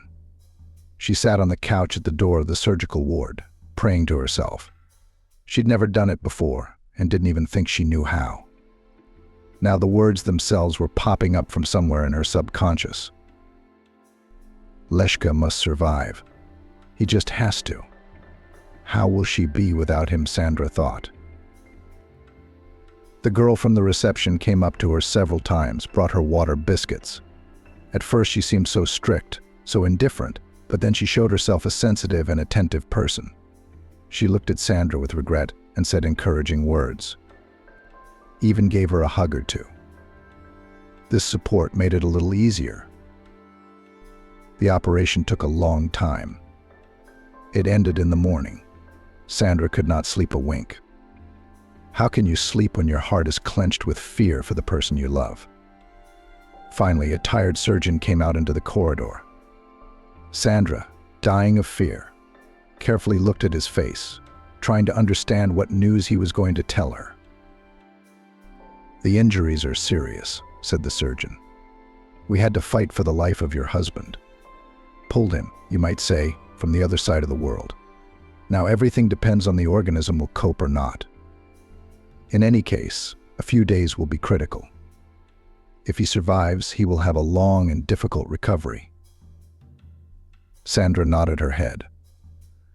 At that moment, she was not thinking about the difficulties ahead. The most important thing was that Jason survived. The surgeon was giving details of his injuries. His situation was very difficult indeed. What was he doing here? The doctor sighed sadly at the end of his monologue. He was so strong, handsome, strong. Now at best he will become an invalid, and that is if he survives. Oh, young people, you don't think with your heads. Sandra sighed. You can't explain to this man in a nutshell that Jason worked hard for their child, working multiple shifts, grabbing any part-time job he could get. He's got himself in a bind. Jason lost his guard on the motorway because he was tired. That's why he went into that ditch. Sandra stepped out onto the hospital porch after dawn. She hailed a taxi. At least she hadn't left her phone at home, although she could have in her condition. Then the phone vibrated again. Who would be calling this early? The man Jason worked for last night. I know what happened, he said. I understand your husband is in the hospital now? He's alive, I'm told. That's good. But you understand me too, said the man on the other end of the line. My lorry is beyond repair. The furniture is broken too. According to the contract, your husband is fully financially responsible, so please reimburse me for this damage. Even if not at once, even in installments, but... Yes, of course, Sandra whispered into the receiver and pressed the reset button. Only now she thought of other problems, money. Jason was the main earner in their family. He paid the rent and bought groceries. Sandra's income was barely enough to make ends meet. Everything else was on Jason's strong and reliable shoulders. So what now? Disaster. Where's the money for food and rent? I'll probably need medication too. Jason will need to be treated, rehabilitated. Where are we going to get the money? The debt on the lorry, the furniture, it must be a fortune. What about them? They don't even have anything to sell. And Emily will be born soon enough. Tears spurted from Sandra's eyes. She sank helplessly to the steps of the hospital porch. And then, immediately a searing pain pierced her stomach, so much so that Sandra's eyes went black. Then it seemed to go away, but a moment later it happened again. Sandra wrapped her arms around her stomach and froze on the porch. The pain came in waves. Sandra could no longer think about Jason or the money problems that their family was facing. Nothing mattered as long as the infernal pain went away. Sandra called for help with all her might. People in white coats, a gurney, the bright light of the lamp in the operating theater. Sandra was asked some questions. She answered, sometimes clearly out of order. Then someone put a mask over her face and asked her to count from 10 to 1. Sandra concentrated and started counting. Soon there was blissful darkness and calmness came. Sandra felt she was floating in something soft and gentle. Most importantly, the excruciating pain was gone. No thoughts, no worries, no fears. Just peace and quiet. Sandra was even a little upset when she opened her eyes and found herself in a bright hospital room. Her mouth was terribly dry. Her tongue felt like it was glued to her palate. An unpleasant sensation. Sandra was lying under an IV. Some wires were attached to her chest. The girl felt a strange lightness in her whole body. She grabbed her stomach. There was no stomach. How is this possible? Sandra had a cold sweat on her forehead from fear and anxiety. "Hello, anyone?" Sandra shouted with all her might, but her voice sounded quiet, barely audible. The patient was noticed, though. A woman in a white coat, either a doctor or a nurse, entered the room at her call.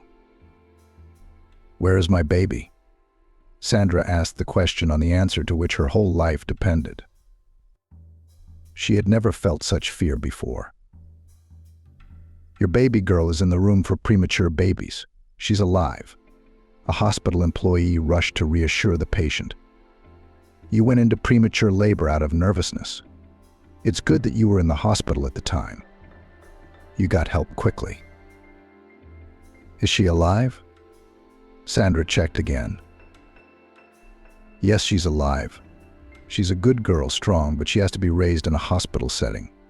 She was premature. I've seen a lot of babies like that. This one's going to be fine. No, she's going to need rehab, of course, not without it. But the baby's not critical. Don't worry." Sandra nodded her head gratefully. The main thing was that Emily was alive. The young mother immediately believed the words of the woman in the white coat.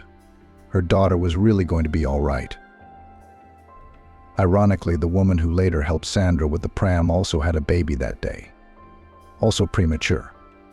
But unlike Sandra, she had heard a very different prognosis from the doctors. Her baby was given no chance. Can I see my daughter?"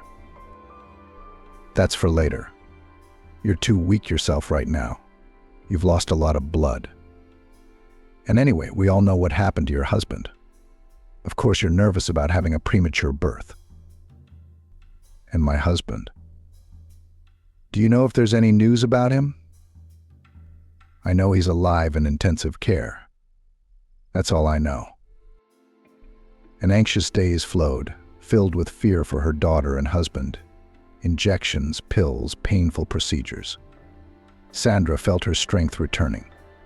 That was a good thing, because she would need her strength. She will now have a disabled husband and a newborn daughter who requires intensive care due to prematurity. After all, money problems have not canceled. Can Sandra cope with all this alone? The nursing staff, knowing the story of the young mum, tried to support her in any way they could. They told her every day about Jason's condition. The man had already been moved out of intensive care. He even started to move his arms to speak and learned to sit up. But walking was much worse. All indications were that Jason would never get out of his wheelchair. Emily. Things were really good. She was growing, getting stronger, and most importantly, gaining weight. Sandra was taken to see her daughter on the third day after the baby girl was born. Emily lay in her cot, so small, so defenseless. Her tiny body was tangled with wires. And yet, compared to her peers, the girl looked the strongest.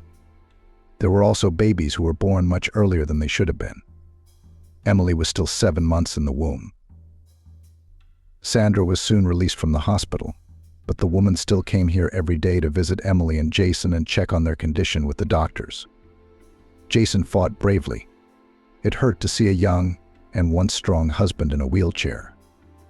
But he assured that he would get well soon and take up his work with renewed vigor. Because no more sickness and idleness, he looked at Emily's photos with a snowy smile. "I can't wait to get back on my feet and see my daughter. I'll carry her around the park on my shoulders and learn to braid her hair." Sandra smiled sadly. From what the doctor had told her, Jason was unlikely to get up. There was a chance, but it would take a lot of money to rehabilitate him. Where was that going to come from? Thank the doctors so much, she thought. They'd help Jason get disability quickly, which meant Social Security benefits and at least some free medical care. But all of that was not enough for Jason's full recovery. And then the owner of the truck called every day demanding money. Sandra even had to go back to work. Now she cleaned the entrances in the mornings and evenings. It was money, no matter what. She had plenty of time for now. Emily was in the hospital.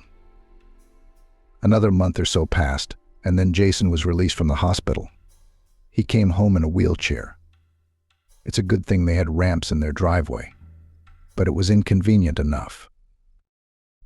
Yes, it was hard for Jason to get used to his new situation, but he was not discouraged and supported Sandra, and he looked for a job, surfing the internet in search of income for people who couldn't walk. There were very few jobs. And then, finally, Emily was discharged. The joy of the young parents was unrivaled, despite the seemingly hopeless situation. Jason quickly learned how to manipulate the baby to bathe, feed, and change nappies. Seeing that the young father was doing quite well, Sandra decided to go to work. "We don't have enough money, and you can still cope with the baby at home. I'll go back to the canteen. There's no other way out." Jason had to agree. I could see for myself that it was very hard on him. He'd been the main breadwinner for so long, and now he was sitting on his wife's neck. But the young family really had no choice. They had to pay the rent, pay for food, pay off debt.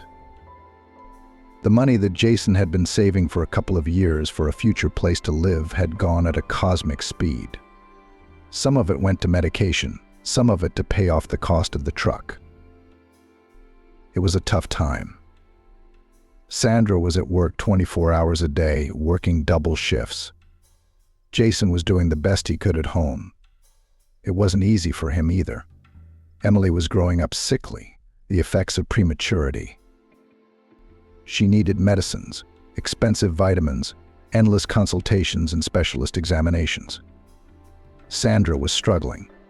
Jason, too, looked exhausted.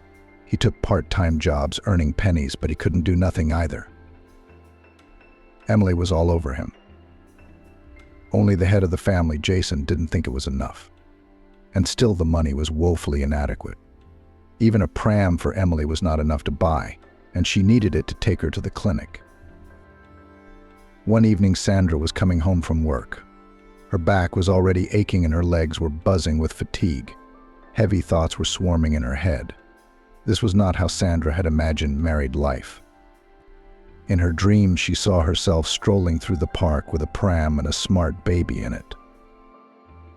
Sandra often looked at such young mothers. They are walking calm, peaceful, happy, and do not even realize how lucky they are. They are lucky that they can walk freely with their babies and devote all their time to them. Emily doesn't even have a pram. Suddenly, Sandra's attention was caught by a woman walking towards her with a lovely coffee-colored pram. Comfortable, maneuverable, obviously very expensive and high quality. Sandra had seen them in children's shops. They cost a fortune. Sandra gave the woman a habitual glance. Something about the stranger caught her eye. So stylish, well-groomed. Old, of course. But nowadays many people have their first child, especially the rich. It's fashionable. But why is this woman so sad? Maybe something happened in her life. Something terrible must have happened to her. There's no other way to explain that look in her eyes. After all, she seems to be doing well. She's so beautiful. She's rolling an expensive pram in front of her. There's probably a baby in it, dressed in brand-name clothes. The woman rolled the pram up to a car park with rubbish bins. The rubbish hadn't been emptied for a long time. A sort of spontaneous dump had formed here. Sandra thought that maybe the woman would throw the bag of rubbish away and move on. But the stranger did otherwise. She sighed, rocked the pram a few times, and walked away. With a quick step, the woman walked behind the house somewhere far away, and the pram stayed where it was. Sandra, not believing her eyes, hurried to the rubbish bins. The first thing she did was look in the pram. There was no one there. Sandra exhaled. She had already decided that some crazy person had thrown the baby into a rubbish bin. Such cases are sometimes described on the internet. But the pram, fortunately, turned out to be empty. Why would a stranger leave it here? She probably threw it away. People sometimes leave good things near the rubbish for people in need to pick up. Like this woman, her baby must be all grown up by now. So she got rid of her now unwanted pram. Yes, that was the most reasonable explanation. But Sandra tried not to rejoice just yet. What if the woman comes back now? What if she just left the pram here while she went to run errands or fetch the baby? Strange choice of location, sure, but I don't know. Half an hour passed. The woman still hadn't turned up. Sandra had been watching the pram all this time, because what if someone else took it? A thing like that wouldn't stay near the rubbish bins. And they need the pram so much for Emily, it's a must. In the end, Sandra is sure that the owner does not need the pram and calmly rolls it to her house. Jason even whistled in amazement when he saw it. This is how Emily is transported. And what a luxury vehicle it is. I'm surprised myself, Sandra smiled. The woman left it on the rubbish bin right in front of me and walked away. I was still waiting a long time, in case she came back. But no, she didn't come back. It's strange. Such a beautiful pram, obviously expensive.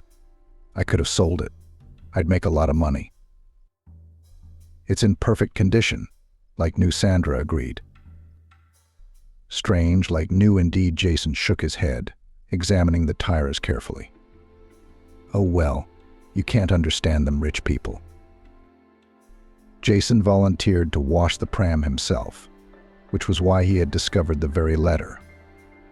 A piece of paper folded in half was in the side pocket of the pram. It was a whole message. Come here, Jason called to his wife. She was playing with Emily at that moment. It's just I can't believe it.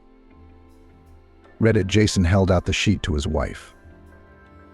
Where did you get this? It was lying in the pram. I don't even know how to respond to it.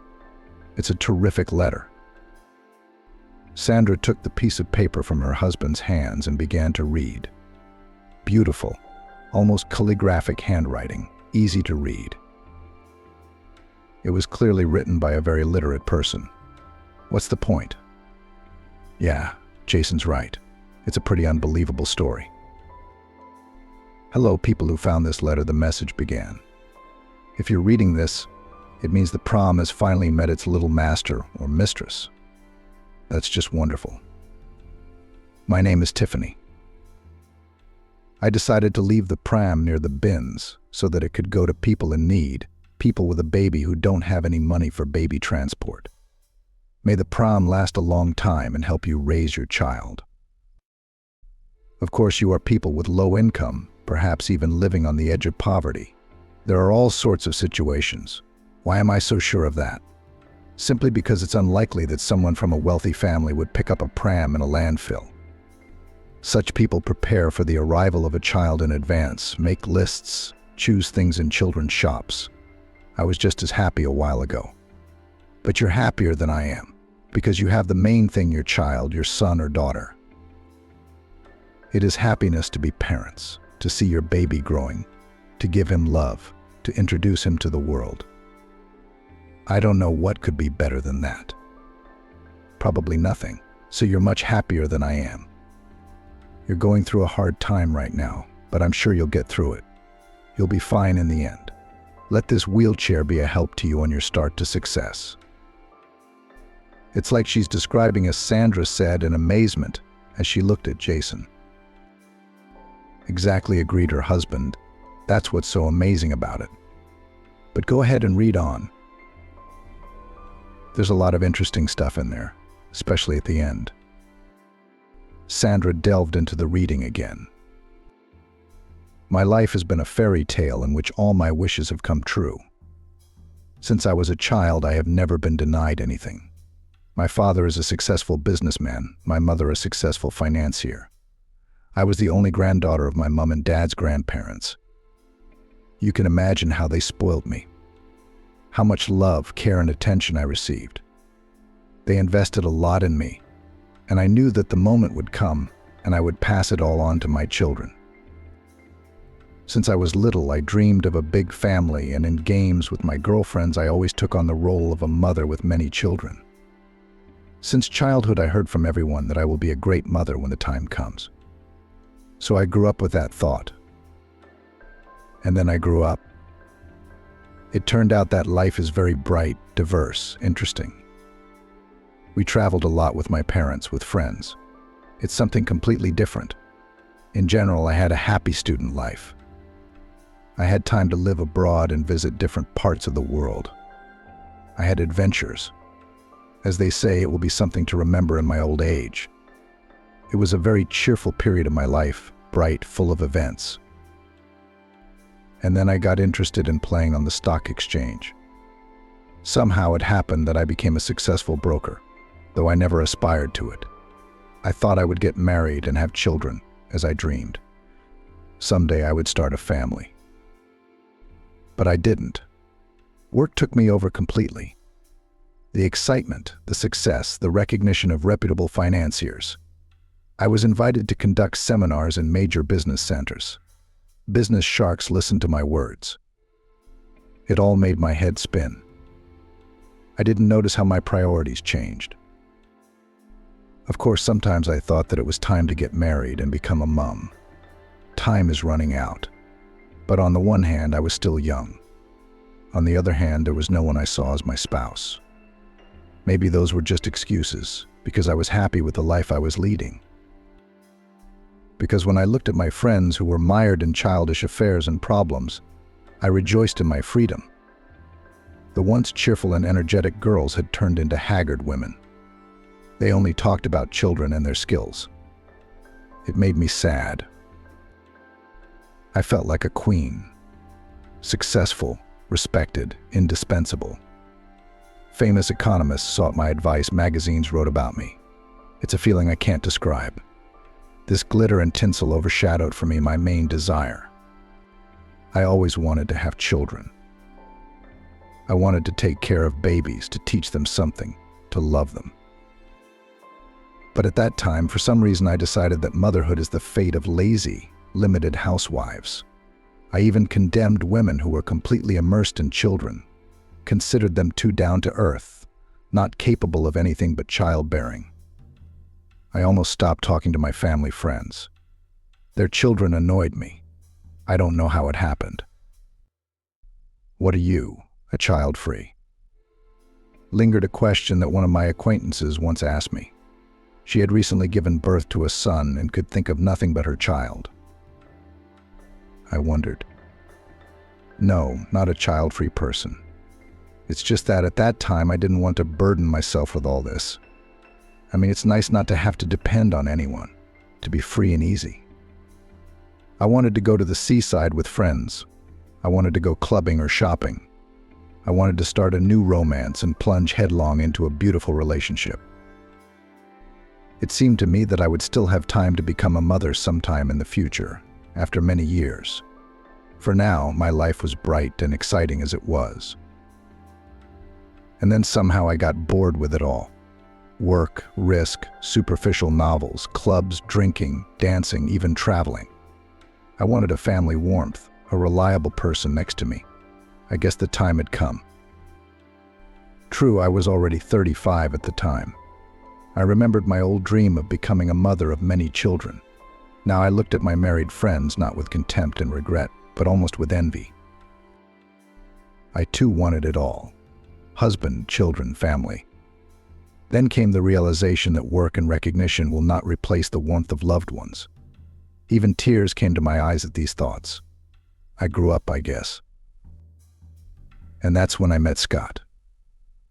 A chance meeting at a coffee shop where we both had breakfast before work. We had what they call a spark. We looked at each other at first. Then he came over. Young lady, Scott said, "I can't take my eyes off you. You're incredibly beautiful. And your eyes are so amazing. I can see in them that you are a very kind, caring person." It was nice to receive such an exquisite compliment, especially from a man you liked at first sight. But I hastened to disappoint him. "You are not a very good judge of character," I said. "You don't know me at all, and you thought I was kind and good. I'm not." "You don't seem to know yourself very well," Scott smiled. "I'm a good judge of character, and I'm never wrong. You'll find that out." Then we got to talking. I was immediately interested in Scott. He was so smart, so perceptive, and most importantly, he looked at me with admiration and tenderness. That's how our relationship began.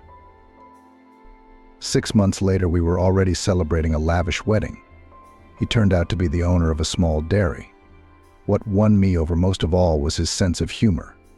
And a caring mother, of course. He finally made me feel like a woman in the full sense of the word. It turns out that it is very pleasant when you are looked after, when you are protected. Of course, we did not put off the question of heirs, as both of us were already at the age when it was time to become parents. Turns out he dreams of a large family, just as I once did around Scott. That childhood dream of mine came alive again. I realized that more than anything I wanted to be a mom, and as soon as possible. And that's when I found out it wasn't that simple. I couldn't get pregnant. For the first time in my life, I couldn't get what I wanted. It was discouraging. Scott told me not to worry. He told me about people he knew who hadn't become parents right away. But it didn't make me feel any better. I snapped at my husband, even though I loved him very much. He patiently endured all my tantrums. I still don't understand where he got so much strength. After a while, we went to the doctors. At first, they couldn't make a diagnosis for a long time. Scott and I were given a full examination. There were no problems with money, so we visited the most famous doctors both in our country and abroad. After a while, the doctors found the cause of the problem. It turned out that there was a subtle genetic breakdown in my health, which was almost impossible to detect. But also how to correct the situation, the doctors had no idea. If I had decided on motherhood earlier, everything would have worked out. But the years in my case played against me. I was immediately warned that the chances were practically nil, and then I enthusiastically joined the fight. I was not used to giving up and losing in anything. I took the doctor's words as a challenge. And again, treatment, examinations, endless analyses and procedures. I stopped working. I no longer enjoyed anything at all. I had a goal, and I was on my way to it. How can that be? My dream, and suddenly it doesn't come true. I just couldn't get my head around that. There was a period when I began to hate women with small children and pregnant women, just because I was so jealous of them. Why did they get it and I didn't? It's so unfair. Why are they better than me? I'd have been a much better mother. Cattle was so patient with me. He comforted me, supported me. My husband said many times that all he wanted was for me to come back the same old me, cheerful, kind, cheerful. I miss my Tiffany incredibly. It's been so long since I've been in touch with this intelligent, sensitive woman. Go find that woman, I replied resentfully. If your wife doesn't suit you anymore, why are you doing this? Scott sighed and hugged me. I just miss our old life. I'd love to help him, but I'm so fixated on what's unattainable for me. I've lost my mind. Let's adopt a baby, Scott urged. There are so many kids in orphanages who need parents. They've been betrayed from birth, abandoned and forsaken. We have a lot of opportunities. We'll give that child or those children everything they need to be happy. Think about it. Just think about it. He even showed me pictures of orphans from orphanages. Big-eyed babies, touching, defenseless, so in need of loving and caring adults by their side. But I didn't want to hear anything. I needed my own blood child. What do I need other people's children for? Their parents don't even want them. So what do we need them for? Imagine whose offspring end up in an orphanage. Lazy, alcoholics, don't be daft. We'll work it out in the end. But nothing worked out. Doctors were throwing up their hands and saying more and more often that genetic diagnoses were very difficult to work with. Treatment became more and more expensive and more difficult. The outlook was increasingly dim. I spent 5 years trying to have a baby. It was a very difficult time. There was hope and disappointment all over the place. I lived in anxiety, then in the pain of another failure. The cattle. How did he have so much patience?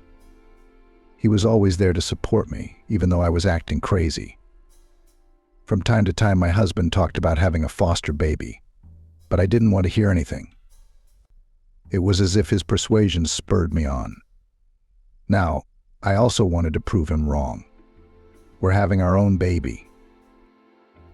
Because I said so. He's offering me some nonsense. I've tried everything. I've tried innovative methods. I've tried folk medicine. I even went to a healer. The shaman was running around me, shouting strange words. I smoked all over the room. I smoked everything. But even then, I thought I was doing the right thing. Knocking on every door, taking every chance. Temporary blackout, no other way to put it. Scott looked at me with regret and concern. He was afraid for my condition, because I didn't look like myself at all. And then, finally, a miracle. One May morning, I learned that I was expecting a child. I was overjoyed. I even fainted from the abundance of emotions. I looked at the positive test and my legs were shaking. Finally.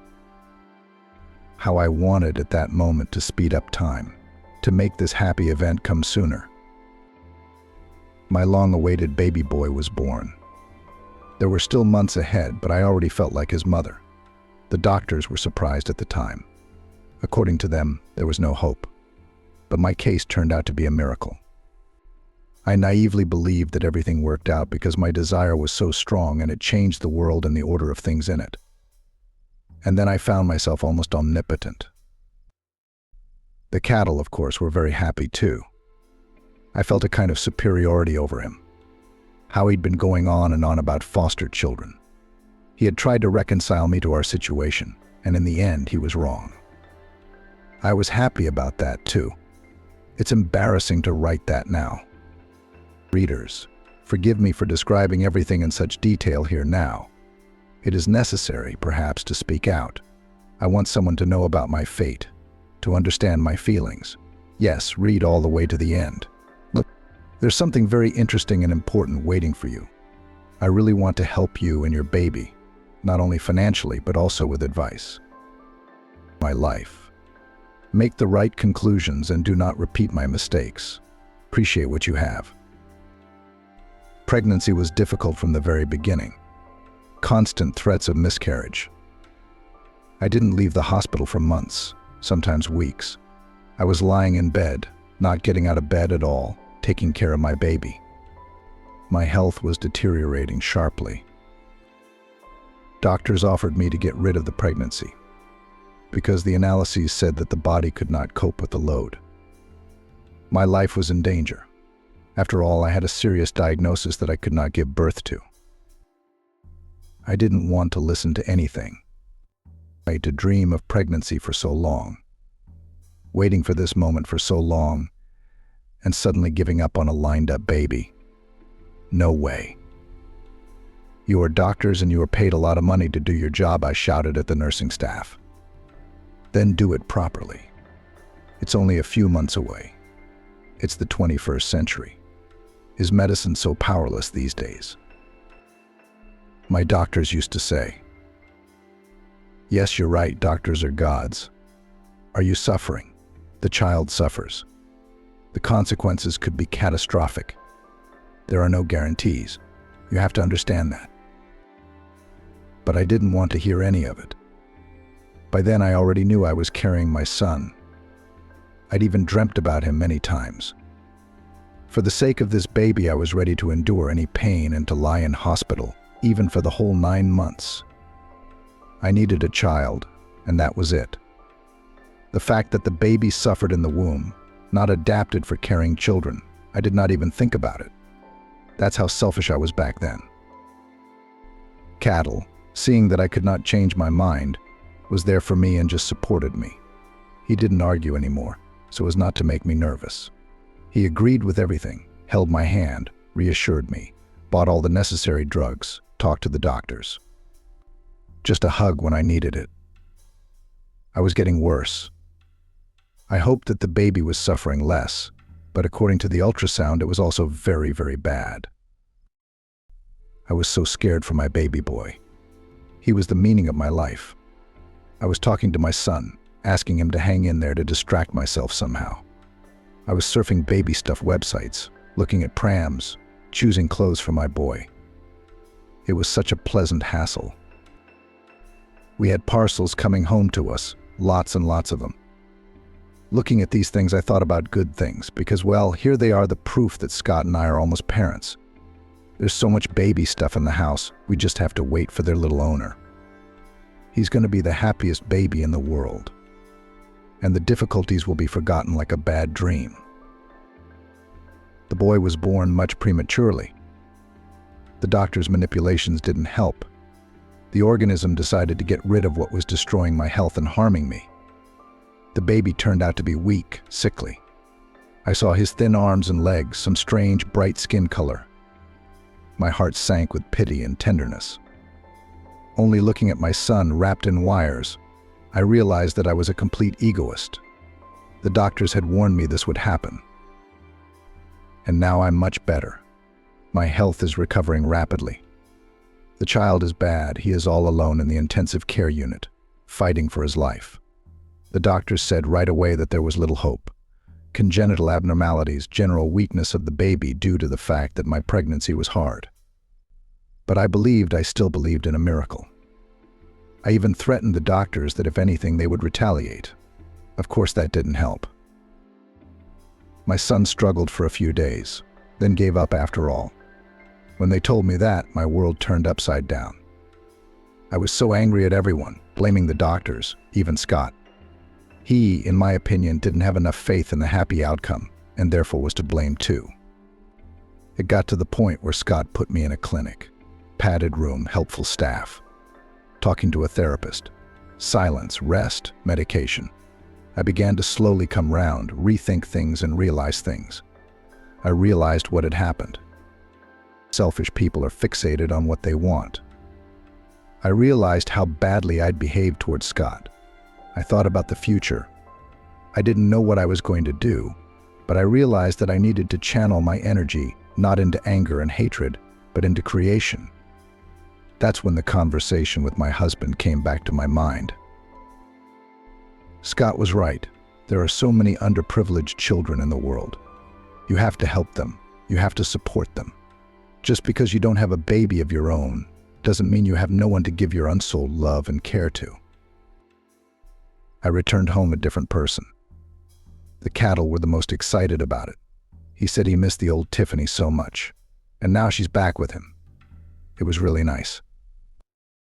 Things that reminded me of the tragedy that had happened to us, which I had bought in myriad ways: clothes, toys, furniture.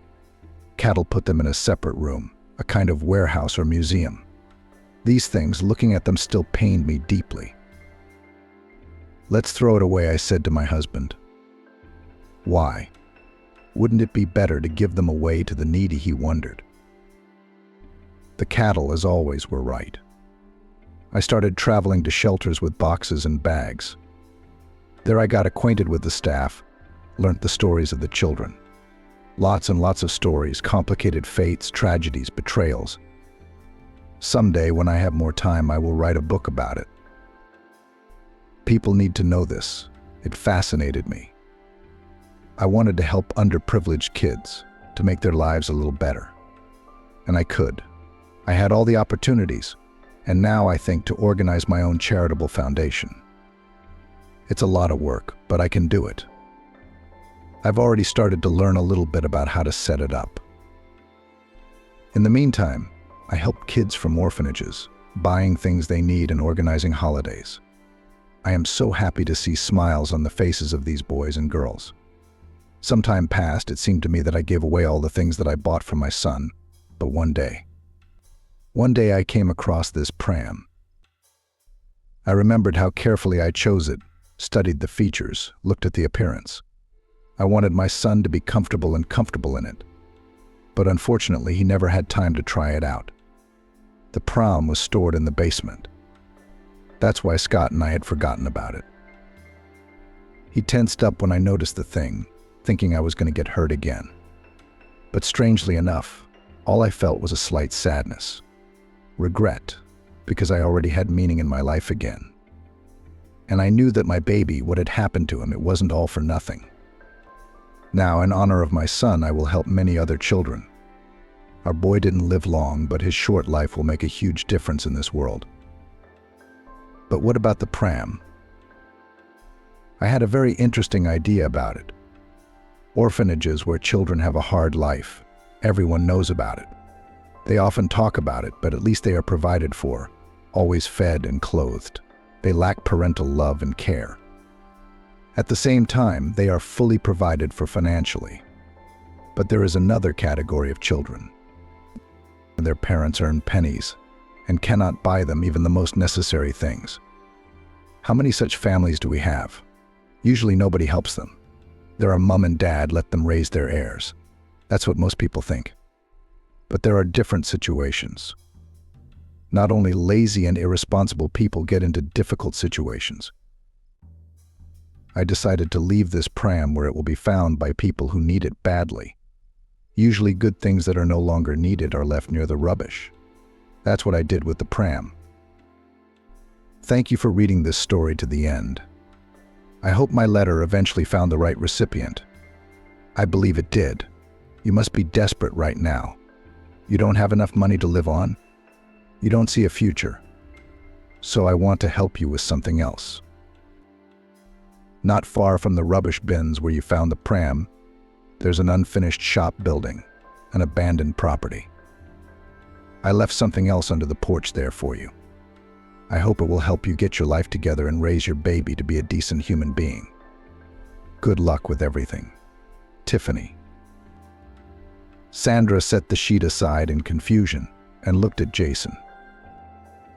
"Do you think this is all true?" she asked Jason. "You mean about something waiting for us under the porch of the unfinished building? And about that, too. And about the whole thing in general," she clarified. "I don't know what to think," Jason shrugged. "But I'm definitely going to look under the porch right now. I don't feel like waiting until morning." The young parents put Emily to bed.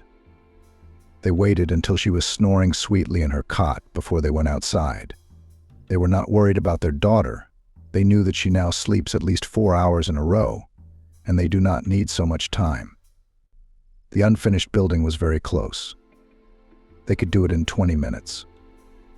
This is the place, Jason said as he wheeled his buggy up to the porch of the unfinished shop. He bent down and started fumbling under the porch with his hands. Sandra was standing nearby, afraid of something. She looked around, wondering if this was some kind of prank or worse. What if they were being set up? What if right now there was someone watching them from around the corner? "Look," Jason exclaimed, pulling out a small roll frozen in cellophane. The boy immediately tore open the wrapping and whistled in surprise. Sandra looked at what he was holding out to her. It was a thick wad of note slots and lots of money. Sandra even pinched her hand to make sure it wasn't a dream. There was a fortune in here. Maybe not, the girl doubted. "Yeah, no, it looks like the real thing," Jason said, examining the notes closely. "So everything in this letter is true from the first to the last word. Unbelievable." Sandra still couldn't believe it, couldn't believe that strangers had saved their family from imminent disaster. But that's how it turned out in the end. The money was enough to rehabilitate Jason. The young man was quickly put back on his feet in a paid medical center. Now he could work again. It's true what they say: if you want to make a man happy, first take something away from him, and then give it back. Jason rejoiced. He was walking at last.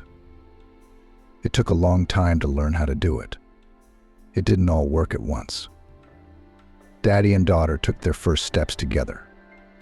One from the moment of birth, the other after the accident.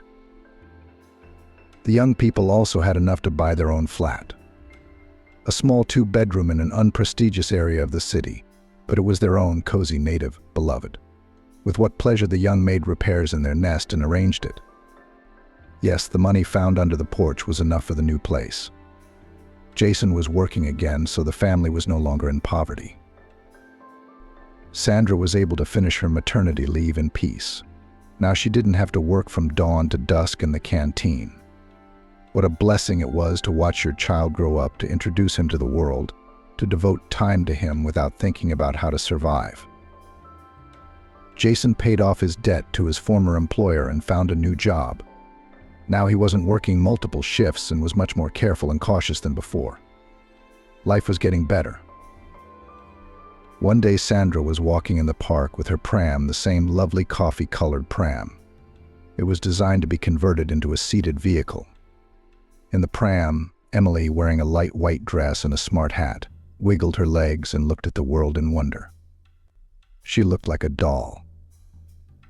And Sandra suddenly caught herself thinking that she was now that happy young mother, one of those she had once envied so much. And it was all thanks to Tiffany. A woman who had survived a tragedy, but had managed to overcome herself and find her true calling. Tiffany is probably now helping other orphans and poor children. It's wonderful that there are people like that in the world. As the years passed, Jason and Sandra worked, raising Emily. They weren't poor anymore, just an ordinary, middle-class family. Even managed to get away to the seaside once in a while, all thanks to the occasional help from complete strangers. Sandra tried to look for Tiffany, scouring the internet, looking at many pages on social networks. Why? But just wanted to say to the person who had done so much for their family's future, thank you, just a simple thank you. Let Tiffany know that her pram and money really did save an entire family. It would probably make her feel good. But Sandra soon realized that Tiffany apparently lived in a different town altogether, because no one supervised the local shelters. And there was no children's aid fund in their town either. Some kind of fairy, Jason said. He, too, wanted to find their savior. She'd come out of nowhere at a difficult moment, and then vanished without a trace. It's mystical, our guardian angel, that's what it is. Years passed. Emily grew up to be a pretty girl. She always got excellent grades. Her parents were proud of their daughter and very much hoped that she, unlike them, will definitely be able to get a good education. They both encouraged Emily to go to university. The girl herself was not against it. Since the 3rd grade, she dreamed of becoming a teacher. Of course, Emily knew the story of the pram. Her parents told their daughter about it when she was about 5 years old. Every day, Sandra remembered the woman who had left the expensive new pram near the rubbish bin. Her face was clearly etched in Sandra's memory. It was Tiffany, about whom she had just read the article. This was the amazing fairy who had helped their family out of poverty. Doubts, of course, still remained. So Sandra started looking for information about the accidental savior. She wanted to know for sure. There were plenty of articles on the internet about this woman. Her foundation had done a great job. 1,000 children had received great support over the years. Tiffany didn't just help children, she attracted the powerful to the cause. Famous actors, businessmen, they all participated. Tiffany repeatedly emphasized in interviews that she could never have done it alone. "The world is not without kind people," she told a journalist with a smile. "There are far more kind people than indifferent and callous ones. I know that for a fact now." Tiffany looked happy, full of vigor, content with life. Her shining eyes had nothing in common with the wan look of the woman Sandra remembered. It was understandable back then Tiffany, if that was her, was going through a tragedy. Now the woman had found herself and was dealing with an important and very responsible matter. "Should I write her or not?" Sandra said aloud. "Too bad Jason is away on a business trip. I'd like to consult with him now." Sandra was used to discussing all important matters with her husband. The woman decided to find out a little more about Tiffany to see if it was worth bothering such a busy man. Tiffany had a busy and colorful life. She traveled extensively both across the country and around the world.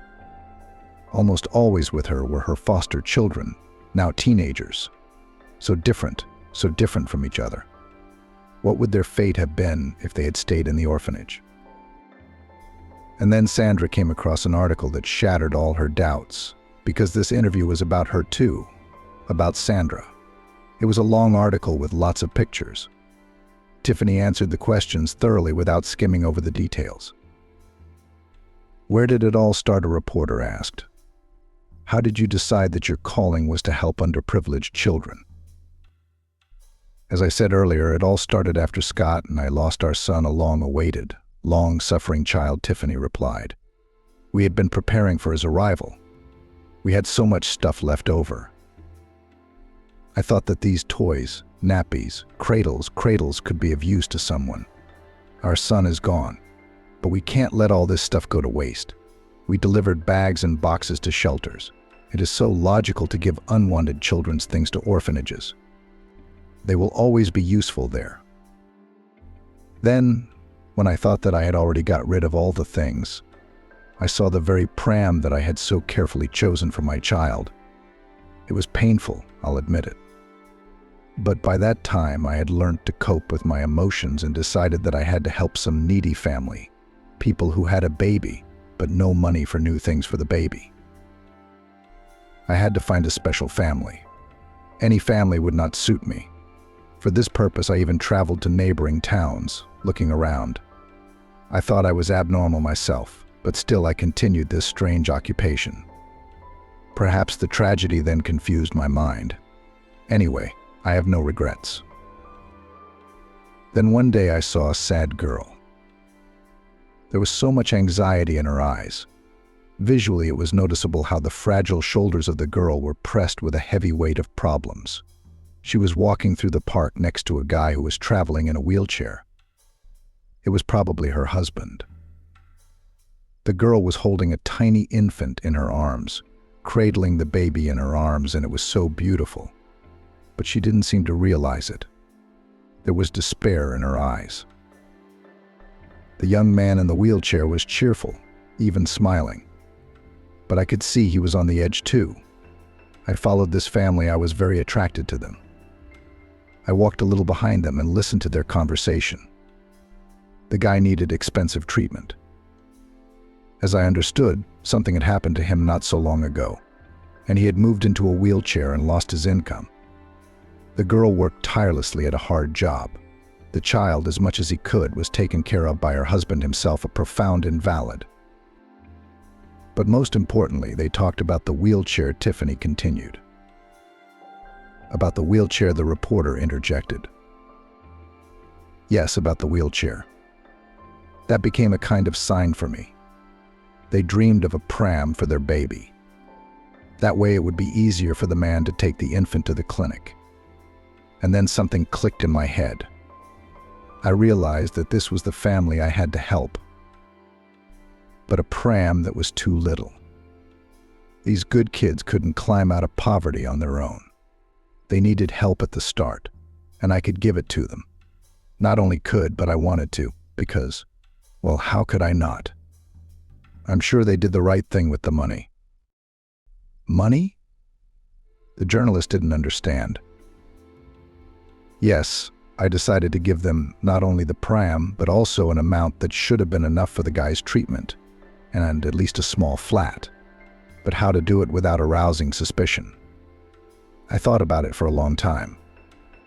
And then the plan just sort of fell into place. Tiffany pulled herself away from the screen and smiled. Wow. She was now recognizing her story from the other side. It was so interesting, so fascinating and unusual. The woman pulled the very same letter out of the photo album. Of course, Sandra and Jason had kept the message. Tiffany had written it years ago. She so sincerely wanted to help a family in distress. I wrote the future owners of the pram a whole message on a sheet of paper on both sides. In it, I told them about my life, about the history of the pram. It was like psychotherapy for me. It was as if I was getting rid of, spilling out my pain and healing. At the end of the letter, I told this young couple where to look for money. I hoped that everything worked out well for them. I really wanted to know the fate of this family, and even went to that town on purpose, but I never met any of them in the park. Maybe they'd gone somewhere else, or did we just miss each other? We're really doing fine, Sandra whispered directly into the monitor. Thanks to you, we're really doing fine. But why didn't you just give them the money? The journalist didn't understand. I can't remember now. I was in such a strange state at the time. Perhaps I didn't want these people to get tense or scared. After all, my story is not simple, and the situation itself could seem suspicious. In any case, I wanted to remain a mysterious stranger for this family, a kind fairy. But it's almost a legendary story. I'm sure it will be passed down in that family from generation to generation, almost like a fairy tale. A fairy tale, Sandra smiled. It is. Emily thought for a long time that they were actually helped by a fairy. It turns out the meeting wasn't a coincidence. Tiffany knew in advance that the pram and the money would go to them, and yet there were plenty of happy coincidences in this story. After all, Tiffany had come to their town looking for the right family. It was to their town that she had met them in the park, following them around. Surely they must have attracted attention then. A strange trio, a young, confused woman, a tiny infant, and a guy in a wheelchair. Tiffany spotted them, followed them. She heard bits and pieces of conversation between the couple and was strengthened in her decision to help them. Sandra didn't think any further. She was already writing a message to Tiffany. It was long, almost like that memorable letter from the pram. Sandra told the woman her story of poverty in detail. She mentioned the despair of the car accident, the disability of the sole breadwinner, the birth of her premature daughter, the huge debts. Tiffany needs to know that her help really did save an entire family. At the end, Sandra wrote about her life today and even attached photos of her family, including one from a seaside holiday. There are no words to express our gratitude was how Sandra ended her letter. The woman reread the message again and pressed the send button.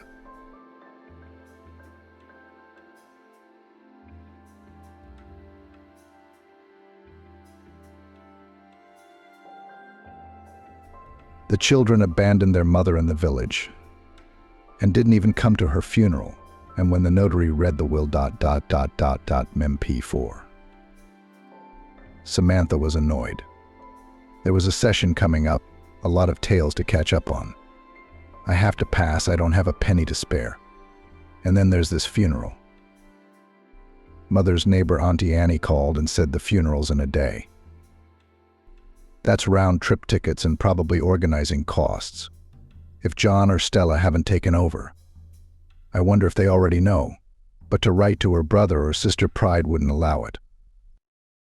Samantha decided not to go, not to spend, not to see the faces of relatives with their sneers and claims. She was studying anyway, so she had nothing to do there. She'll come later and sit on the grave. There was no regret or longing on Samantha's face, rather irritation with a hint of sadness at the shaky way of life. Relationships with her mother. Older brother and sister had been difficult all her life. Her mother molded her into a pretty girl, forbade her to go out and do what she liked. She forced her to learn lessons, help around the house, iron her school uniform from the evening. The forbidden fruit only beckoned more. She slapped her stubborn daughter for her first cigarette, took away her phone when she saw Samantha kissing a boy at the gate. Her brother called her the naughty one from kindergarten. Her sister rolled her eyes and clucked her tongue. Eventually, at the age of 16, Samantha had another fight with her mother over a bow, snapped and left home. She lived with a guy, finished school, then left with him 500 kilometers away to a big city. She worked for a long time, survived the breakup, but saved up for education. And only at the age of 23 she finally entered a university, when she realized the value and necessity of a diploma and education. The girl did not maintain relations with any of her relatives. She had enough friends and colleagues. Rumors, of course, came, what and how, but Samantha did not look for them purposefully. Why? To be told she was a slacker. No, now Samantha was not willing to sacrifice even a fraction of what she had worked hard and longed for. She was studying, working, and in the midst of all that, it was unrealistic to find time for a trip. And she didn't want to be honest. They'll sort it out without me, the girl decided and pushed the outline closer. Stella's mother had failed to mold a decent girl. Unlike her straightforward younger sister, she had a cunning, dodgy character, went by the head and was not afraid to use methods that others seemed dirty. So without much connection and higher education, Stella became the manager of a small travel firm by the age of 28 in the capital. She had a short haircut and generally looked very apathetic, with tattoos all over her arms, bright makeup and expressively pounded face beauticians. The news of her mother's death caught Stella in another country, when she had just checked into a hotel with a girlfriend. The voucher was a 10-day trip. As a calculating and practical lady, Stella calculated how much it would cost for an unplanned return flight and the missing trip, not to mention a ruined holiday. The decision was obvious: to stay and rest. If she wanted to, Stella could make it to her parents' funeral. She was in a good financial position, but principle intervened. "Management is not for women," her mother grumbled. "Our business is to keep the coziness of the house and hearth. Let men earn money. It is their natural destiny. We have a different purpose." "What's the purpose, Mum?" "We are not cogs in the engine. People choose what to be," argued Stella. "It won't do any good if you go against nature." Her mother was unsteady. "You've already gone, you've drawn pictures, and it's time to think about your family." Stella rolled her eyes in her favorite manner and snorted. "Our song is good, start again, it's called." Talking about family, husband and children had caused her gag reflexes since she was in transition. Her mother's old believers pissed her off more than anything else. The inculcation of humility and norms of domestroy ended with the girl doing the opposite. Dress, cut with scissors, dressed in jeans and aggressive rocker outfits. Instead of boiling borscht, Stella chose sketches of future tattoos, and instead of romances for the sake of bouquets and sitting under the moon, she looked for profitable acquaintances. She knew that she wanted to lead, to decide, and to get out of this box of traditional values, where her mother stubbornly shoved her. Of course, by the age of 28, her dream had come true. A chain of useful connections led her to the owner of a travel agency. There Stella promptly got a job, then twisted romance with a man and made it so that he re-registered the business on her. Behind left a broken life of the ex-wife, a pile of fired unwanted female employees, and a pile of gossip. But the ambitious girl did not care. Winners are not judged, as they say. Stella combined management, partying, and constant traveling. Not even Cacti could survive at home, let alone husbands, children, and dogs. Self-sufficient, selfish Stella loved unrequited only herself and did not want to sputter on anyone else. That's why she quickly got rid of the suitor, pulling off his business, very clean from a legal point of view. In this succession, Stella went to her mother's house once a year, or even less often. She was sick and bored at her parents' house, with no one to manage her. John himself could make a horde of vocational school students stand at attention when his visits overlapped with Stella's, and Samantha ran away with her boyfriend. That left arguments with his mother, where there was nothing new from year to year. To make matters worse, Megan began to drink and complain about her health. And Stella wanted to get out of her father's house as soon as possible, so as not to cross paths and not to listen to the old woman's complaints. Her brother will sort it out himself. He is a man, and he is the eldest, decided the apathetic head of the travel agency about the news. She should have been there a long time ago. God forgive her, she thought a little later, but didn't say it out loud so her girlfriend wouldn't hear. If Megan was trying to make real women out of her daughters, she was trying to raise a real man in her son. But again, it had turned out to be a mess. John, from a small age, was forced almost everywhere to solve his problems by himself, to stand up for himself and not to roar. If Stella and Samantha were nurtured by their mother with standard feminine instructions, she demanded from her son steadfastness, firmness of character, stubbornness, and determination. In the end, it paid off. John was indeed the leader of the class, the head of the class and the first in his studies. But in the shadow of achievements hid a callous heart despotism, narcissism, indifference to other people's problems. He could make caustic jokes about ugly classmates who secretly counted on his interested gaze. He could bark at his sisters and his mother herself. Samantha spent her childhood hiding from her brother in corners when he came home in a bad mood. John did not understand other people's tears because of a bad grade or worldly injustice. After school, the guy went into the army and decided to become a military man for good. For status and benefits, he married a shy girl from the countryside, made a child, and by the age of 33 moved with his family to the Baltic coast. We could only guess what was going on at home because his wife did not dare to say a word against him. Only a shadow in a dress looked out from behind her husband's back. The fool was clear that he was walking from his wife and generally feels his complete power and impunity. John came home mostly because of some paperwork issues. He knew that his mother began to be friends with the bottle, but limited himself to rare duty calls and money transfers with the words, "Here, go to the doctor." Stella, he thought of her as a boy baby and almost a fallen woman. Samantha was an outright fool and a loser. He always made an example of himself to them, without listening to any arguments. As a result, when all of them were almost separated, communication was reduced first to dry hello in the walls of the house, then to short texts on holidays, and later and completely hushed. And everyone was happy with everything. The neighbor's call came over breakfast. John listened to the news with a stone face. He pondered what to do. The death of a relative is a valid excuse, and it's certainly possible to leave the service. But firstly, it was a long way to go by aeroplane. And secondly, he had long ago had nothing warm ties with his sisters, or with his mother herself. Only actual blood relation. He hadn't been to his homeland in 2 years and didn't care at all. And then there's a funeral.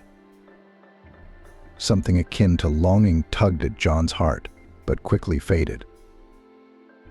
"Will you fly?" his wife asked timidly, serving coffee. "No, I'll send money for everything.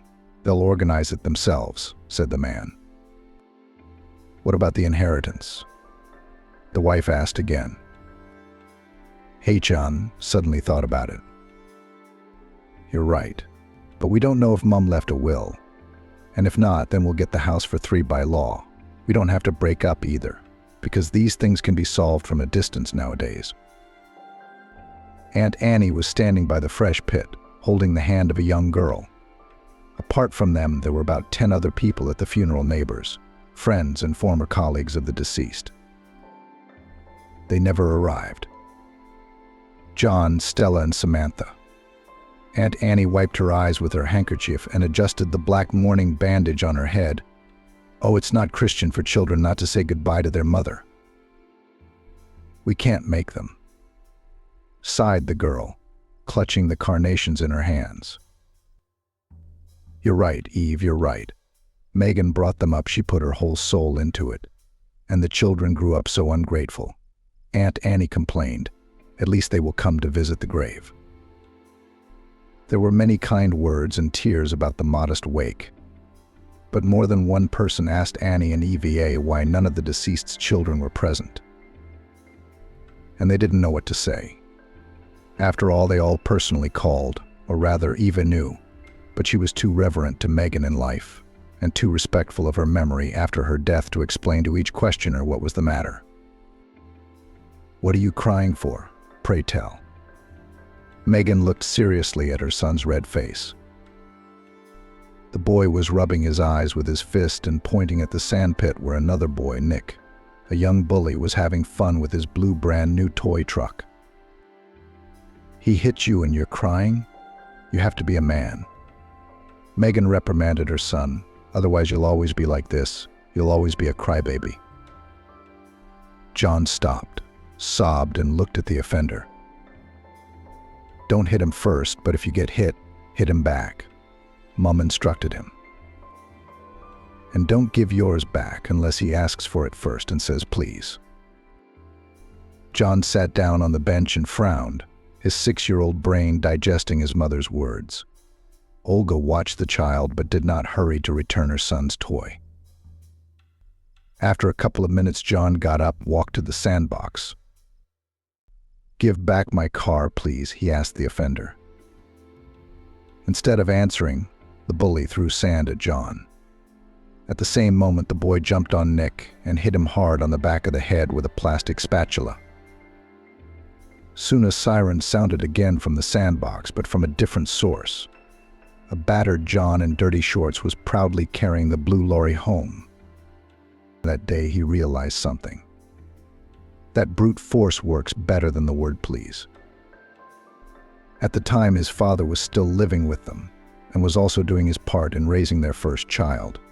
He forbade his son to impose female duties and chores on him. He said that a man should study, earn, and fight, and his wife would wash pots and iron the laundry for him. As a result, the boy did not know how to make a bed or fry eggs at the age of 9, but he quickly realized his superiority over girls, and with this position entered adulthood. His father was in a car accident and died when John was 13, Stella was 8, and little Samantha had just turned 2. Megan didn't so much grieve as exhale. Alex was a quiet tyrant and demanded total obedience from the entire family. Megan wanted her son to respect women and be strong in spirit, but his father's bad influence had already taken root in the boy's subconscious. The sound of broken dishes in the sink jerked Megan out of her slumber after a night's work as a cook. She heard the noise and scolding from the kitchen. "Clean up your own mess," Stella shouted, pointing her finger at the dirty plate on the table. "That's your job." John shrugged his shoulders and indifferently threw the dishes on the floor. "Stop it," Megan shouted at them both. "Stella, is it hard for you to clean up and help your brother?" "Mom, I'm not the maid to clean up after everyone." The scandalized 10-year-old put her fists to her sides. "He has exams coming up, he's studying, he's tired. What are you, like a little girl," begged Megan. "I have a test tomorrow, so let Samantha clean up after us," said Stella. Megan stopped and shook her head. She silently picked up a plate from the floor, cleared a second one off the table, cleaned everything up and turned around. John had removed himself from the kitchen with a triumphant look on his face. Stella was breathing noisily, her nostrils flaring wide. "Daughter, you're smarter than that. You should be softer, more flexible." Megan put a hand on her shoulder. "I don't want to." Stella objected. "I don't want to be like you." She stomped her feet and ran to her room, struggling to provide for the children after her husband's death. Megan worked very hard, took more shifts, didn't go on holiday for years, and still had her own business and garden at home. No personal life, no hobbies.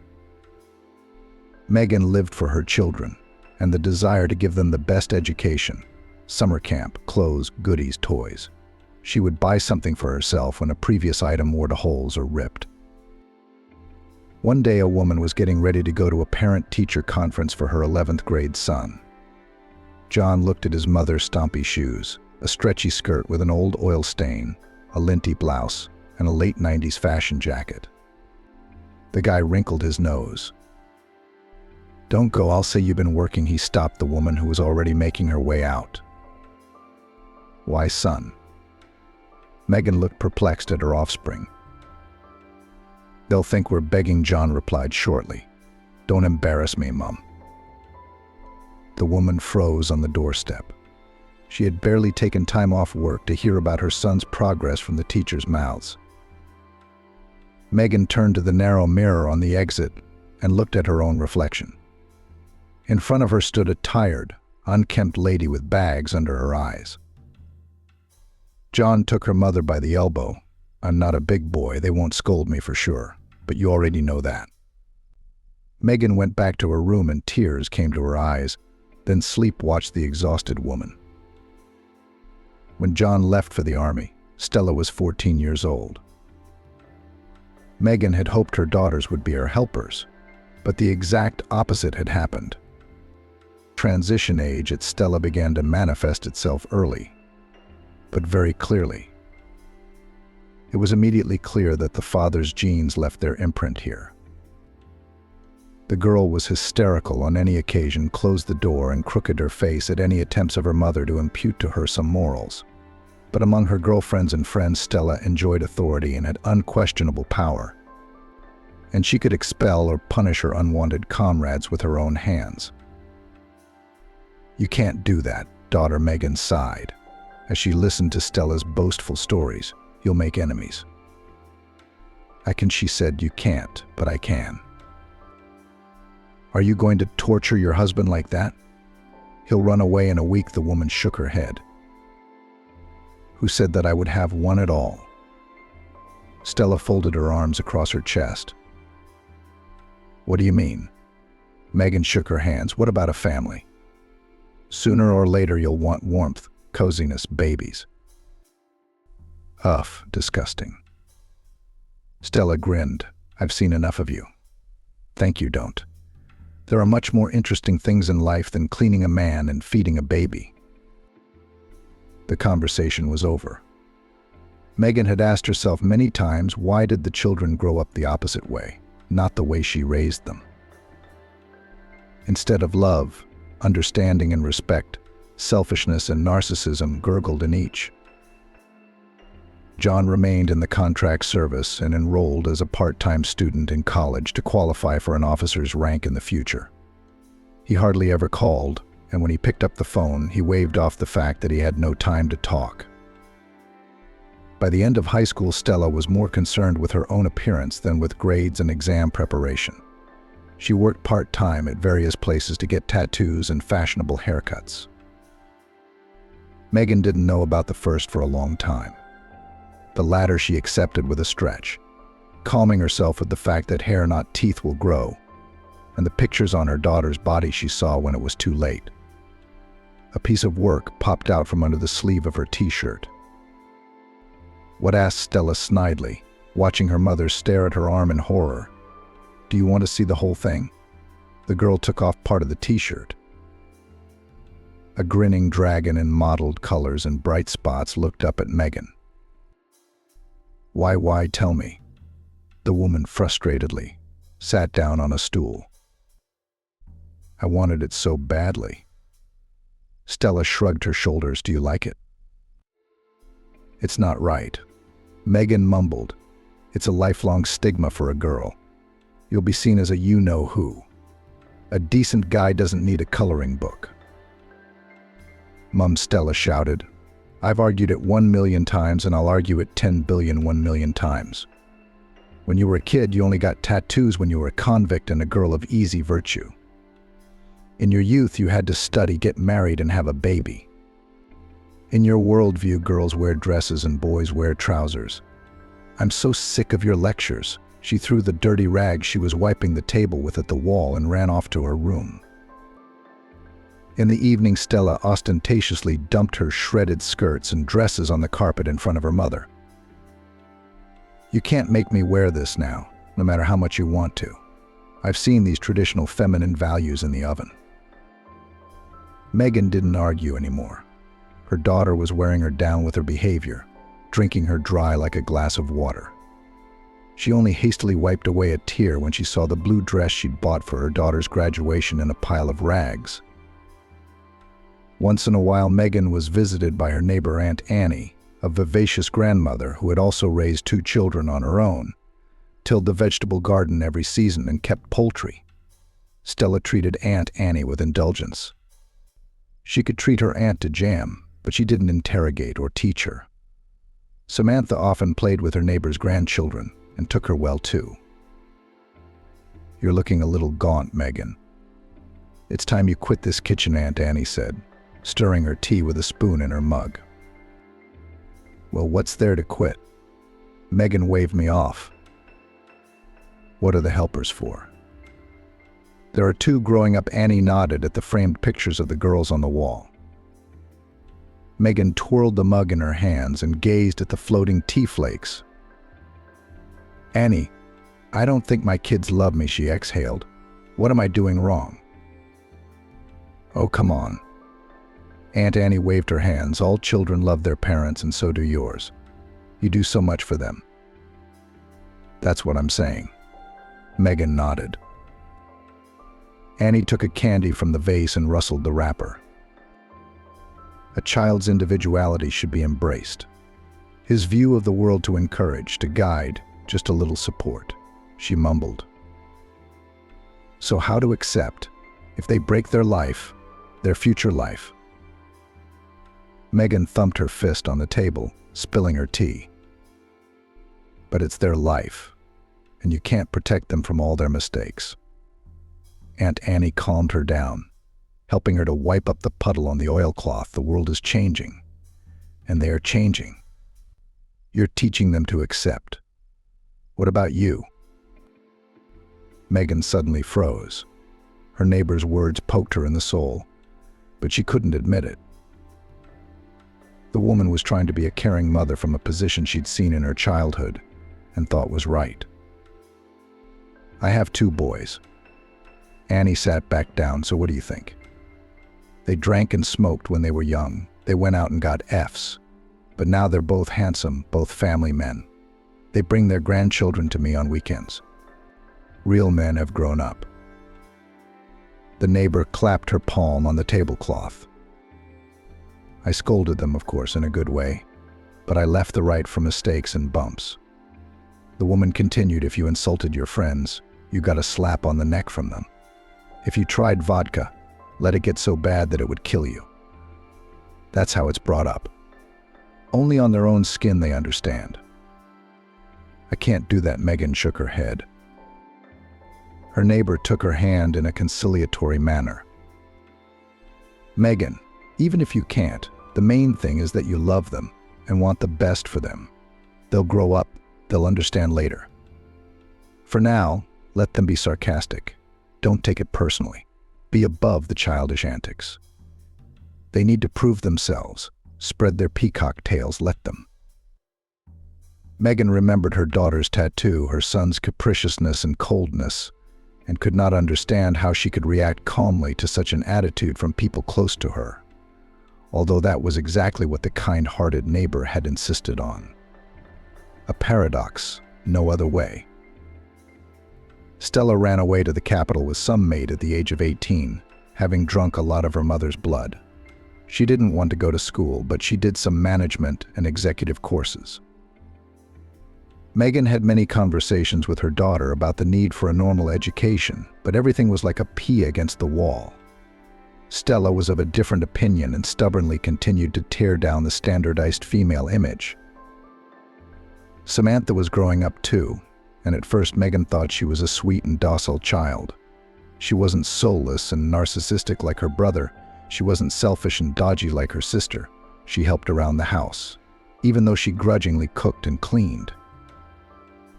But since she was 14 years old, Samantha's mind was exclusively on partying and boys.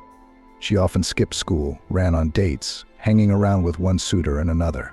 Teachers called Megan with interrogations and requests to influence her daughter to no avail. One day Samantha endured her mother's admonitions for a long time, and then she gave out. "I'm young. I want to have fun. I don't want to grow moldy over books." Megan was appalled by this statement. If John and Stella at least had goals and desires, even if they didn't quite fit the gold standard, Samantha was close to going down a crooked path. And so it happened. One day Megan found her daughter's packet of cigarettes in a secret jacket pocket. So she burst into her room and yanked Samantha right out from under the covers, sleepy. "You're smoking." Megan yelled at her.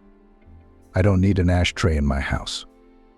She grabbed the strap from her bag off the chair and slapped it across her defensive daughter's back. Megan had never hit a child, except for a little spanking when she was a kid, but here it was as if she'd snapped.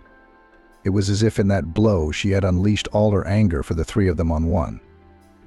Afterwards, Megan repeatedly blamed herself for the outburst, and her son's words, "Samantha is a naughty skirt," came to mind. Then Samantha did not speak to her for 4 days. She didn't stop smoking, but she hid it better, out of spite. She also stopped doing things around the house, also out of spite. She had a tomboy, an 11th grader, and the kind of handsome guy that drives girls under 20 crazy. Samantha was no exception and went head over heels in love. Christian's schooling was lousy, but he secretly drove her around in his dad's car at night. He taught her how to pour beer without foam, and always told her about some shady dealings with the boys. Samantha was impressed and dreamed of running away with her lover to the end of the world. So in the evening, her mother caught them kissing under the cherry tree at home when she returned from work. Megan knew Christian and his family well, rarely earning a living anywhere. Father a lover of the collar, mother a gossip. Samantha was elbowed right out of her beau's arms. "Mum, why do you always get on my nerves?" she said. "You should be studying, not cuddling in corners with this guy," Megan said angrily. "I'll take care of it myself. You haven't lived your life, let others live theirs. Will you sort it out if you become a whoremonger?" Megan felt her voice breaking into a croak and her face burning with anger and helplessness. How could anyone accept such a thing? How could anyone knowingly accept the desecration of their own child's life? Megan didn't understand. Samantha wanted to say something, but froze. The scandal ended when Megan didn't find her daughter's things at home the next evening. She called her, texted her, asked her to come back, begged her to come to her senses. But Samantha said briefly that now she lives on her own and does not need her mother, who considers her a walking wench. So the woman was left alone in the big house. And the other will say, "Live happily ever after." The offspring are off her back, but not Megan. No matter how the kids treated her. And coming to empty rooms was harder. She called both John and Stella. But they didn't like to talk long, saying they were busy. They came rarely and not for long. Aunt Annie came in frequently and did something to brighten the loneliness of her mother. Megan even got a cat to keep her from being bored, but she could only listen and meow back. Soon the long hours on her feet and the age of 55 made themselves felt. At the examination, the woman was informed about a whole bunch of problems: varicose veins, cardiovascular disease, joints. Gradually, Megan herself did not notice how she began to befriend the bottle to brighten the loneliness and drown out sad thoughts. Aunt Annie walked into Megan's house and found the landlady asleep in the kitchen at the table. The woman roused her. Lately, Aunt Annie had been very concerned about her neighbor's condition. She had become unsociable, crying all the time, and even the house had become neglected. Annie tried to visit more often, but she couldn't stay with Megan. She was in her 70s. "Megan, come on up. It's morning," she shook her yawning and mumbling landlady. She jumped up, looking round and then shamefully hiding the wine bottle behind the table. "You've had enough of living on your own," Annie said as Megan cleaned herself up and began to prepare breakfast. "Who needs me? Men look at young men, and I'm old." Annie smiled, though she meant something else. "Men, it's a matter of time," said the neighbor, "and I think that you need an assistant and company."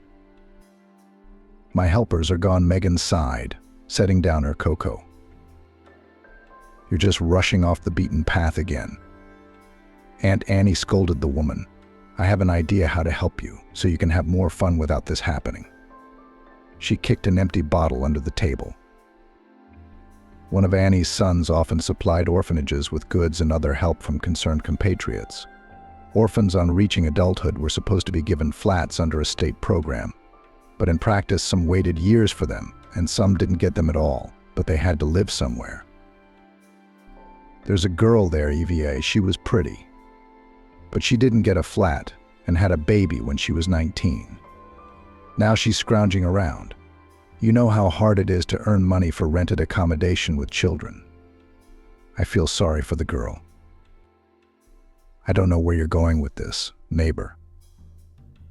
Megan listened intently. "I'm saying that you should take her in and help her with the household, and it won't be boring. And you'll do a good deed. You won't work forever. You'll be cooking soup and borscht in this canteen. And I'd get a nanny at the kindergarten through my old connections," Annie finished. Megan frowned. She didn't like the prospect of letting a stranger with a baby into her house. But then again, Annie was right. She was already going crazy with loneliness. It couldn't get any worse. "Could you vouch for her?" Megan asked her neighbor. "If I didn't vouch for her, I wouldn't even be having this conversation," Aunt Annie nodded. "I've known Ivochka for a long time. I even wanted to adopt her. But where would I go as an old woman? Didn't they approve? So let her help you and live with you," Megan said. Annie looked into her eyes carefully, warmly and understandingly. "Megan, I'd take it, but you need it more." "I can see that."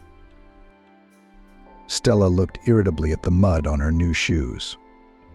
The mud of her hometown, where she'd fallen into when she'd got out of the taxi. "Home, sweet home," she muttered through gritted teeth. Stella wasn't going to be here long, and the next day she already had a plane to the capital, so she stayed in a hotel. She was preparing herself morally for the meeting with her relatives, her older brother and younger sister. After all, for the first time in many years, they all had to gather together in the notary's office for the announcement of her mother's closed will. The news of it came as a great surprise. Stella had assumed that the house would go to the three of them in equal shares according to the law of inheritance, but not so. The girl was tormented by a bad feeling. The call with the news again took her by surprise when she returned from holiday. Now there was no way to get out of it. Who knows what the shifting on correctness maman scribbled in the will, and the very fact of its existence was a surprise in the midst of troubles. There was nothing to do. I had to board the aircraft again. Not to leave all her mother's possessions to her relatives, to a crazy soldier and a naughty skirt. Stella even thought over in her head how she could competently take away their parts of inheritance from her brother and sister. She even called the lawyers she knew, who were frequent visitors in her travel agency, but they only shrugged their shoulders, saying that a closed will is a cat in a bag, and therefore some schemes can be proposed only after its announcement. The notary's office was not far from the center, and near the entrance, Stella noticed a familiar figure with an army uniform. She snorted quietly and prepared to greet her brother. "Hi. You're still the same," she said as she approached him. "Hi. I can't say the same for you." John glared at his sister. He didn't like her haircut, or the tattoos that peeked through her translucent blouse on both arms, or the lemon-colored stiletto heels and red trousers. Stella appreciated the look and rolled her eyes, but quickly regained her neutral expression. They exchanged short phrases about life, weather, and nature, and waited for the last participant of the meeting. Surprisingly, there was almost no longing or sadness in the words of these people, only a poorly disguised irritation at the need to disrupt the usual way of life. No one even thought of going to the cemetery to say goodbye to the deceased. "She's a slacker in her repertoire," John grinned. Lighting another cigarette, "She was told to be here by 12, so it's early morning, and she's not here. She's probably wondering where she woke up today." Stella chimed in. Probably mocking her younger sister was the only thing she and John had in common. Soon a taxi pulled up outside the office. A disheveled Samantha jumped out in a hurry. Her hair was tucked into a ponytail, her crumpled t-shirt straightened out of her jeans. "I think you were right," John whispered in Stella's ear, glaring scornfully at his relative. "You're late," Stella said without greeting or ceremony to her younger sister's face. "I know," Samantha snapped back. "It's not my fault the bus took so long." Stella rolled her eyes again and pushed her fringes aside. "You'll make it up to me later," John said sarcastically as he pulled open the door. "We have more important things to do right now." The notary, who looked like a business canary, put everyone in their chairs. "First of all, I'm sorry for your loss. Losing your mother is a great blow. If I may, without further ado. We're busy people. We don't have much time." The notary nodded ceremoniously and asked for the testator's death certificate. John pulled the document out of his briefcase and handed it to him. The man ran his eyes over the papers, checked something, made a short note, and finally pulled an envelope from a desk drawer. He showed his signature and date on it. Mom must have felt it. She had drawn up a document 6 months before she went to the other world, Stella whispered, not addressing anyone in particular. Why did she have the nerve to write that will in the first place? John replied irritably. Maybe someone put the idea in her head, Samantha suggested, and instantly caught the frowns of her relatives. Both of them didn't like the idea, because the consequences could be bleak. The second envelope was also properly signed by 2 witnesses and the notary himself. In one of the curlicued signatures, Stella recognized the hand of her neighbor Aunt Annie. The envelope was opened, and at last the required paper lay on the notary's desk. The deceased's will was written on an ordinary yellowed sheet of paper from an old notebook, which did not fit in with the official office and the situation. While the notary read out the text, Stella nervously tapped her fingernails on the phone screen. Samantha was stirring a candy wrapper in her hands. John was crunching his knuckles. Everyone realized the importance of the moment and waited. I bequeath all my movable and immovable property. The notary raised his eyes at the audience, made an expressive pause to EVA Smith. There was such silence that one could hear a fly crawling on one of the folders on the far shelf. I take it there is no Citizen Smith here. The notary looked at the young people with equal surprise. What? Stella jumped up first from her chair. Who the hell is Smith? What the hell is Smith? What the hell is going on here? She rushed to the table, wanting to see for herself if she had heard a mistake or a joke. But her mother's handwriting said exactly what she'd heard.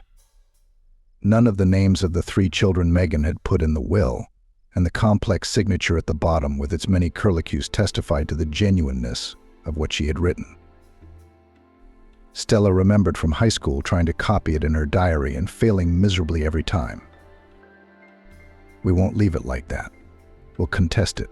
We'll sue that Smith, whoever she is. Yeah, sue all you want. The notary shrugged his shoulders indifferently. My business is done. Oh, and don't forget the copies. Under the puzzled, lost, and somewhere angry looks of those present, he made 3 copies of the will, certified them, and handed them to everyone in turn. I'll get that Smith from under the ground, thundered Stella on the doorstep of the office, not at all embarrassed by passers-by. This is the house, and my father's garage, and the land where he wanted to build a summer house. Samantha was twiddling her thumbs in horror. Her mum gave it all to her. John spat in the flower bed. I wish I knew what it was for. It's all right, it's all right. We'll sue, we'll get every last plank in the house. Stella's eyebrows rose angrily, her eyes blazing with rage. We will. Only you. Don't expect us to share too much. John slowed her down. What do you mean? Stella drilled him with a glare. I've got a son growing up. He needs a place to live too. John emphasized the word son. And I need to invest in my business. You'll earn a house for your son too. Stella bit him back. Hey, I don't actually have a flat. I live in a rented one. Samantha shouted, listening to her brother and sister bickering. Both of them stared at her with such eyes that it became clear that they were ready to get rid of the 3rd applicant for the inheritance right here. Samantha squeezed her head cowardly into her shoulders. The bickering under the door of the notary's office continued. Everyone realized that a quick resolution of the case would drag on for an incomprehensible period of time and incur costs and nerves. Meet Eva, and this is her son, Oliver. Annie introduced Megan to the girl standing modestly on the doorstep. She had a 1-year-old baby in her arms and a small check bag. She was poorly dressed, but she had a thick, shoulder-length blonde braid and huge blue eyes that still held a certain childlike naivety and belief in miracles. Megan remembered how children had looked at her with those same eyes, a long, long time ago.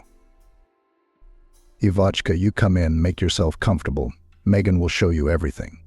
Annie pushed the hesitant girl into the room. When the guest had left, the neighbor asked her, Megan, why don't you look like you belong here? Good girl, did I ever cheat you? She's good, Annie. She's good, Megan said. But I'm not used to her. You know, I need to look at her more closely. Megan looked at her for a couple of weeks. At first, the conversations between the new acquaintances were awkward and clumsy.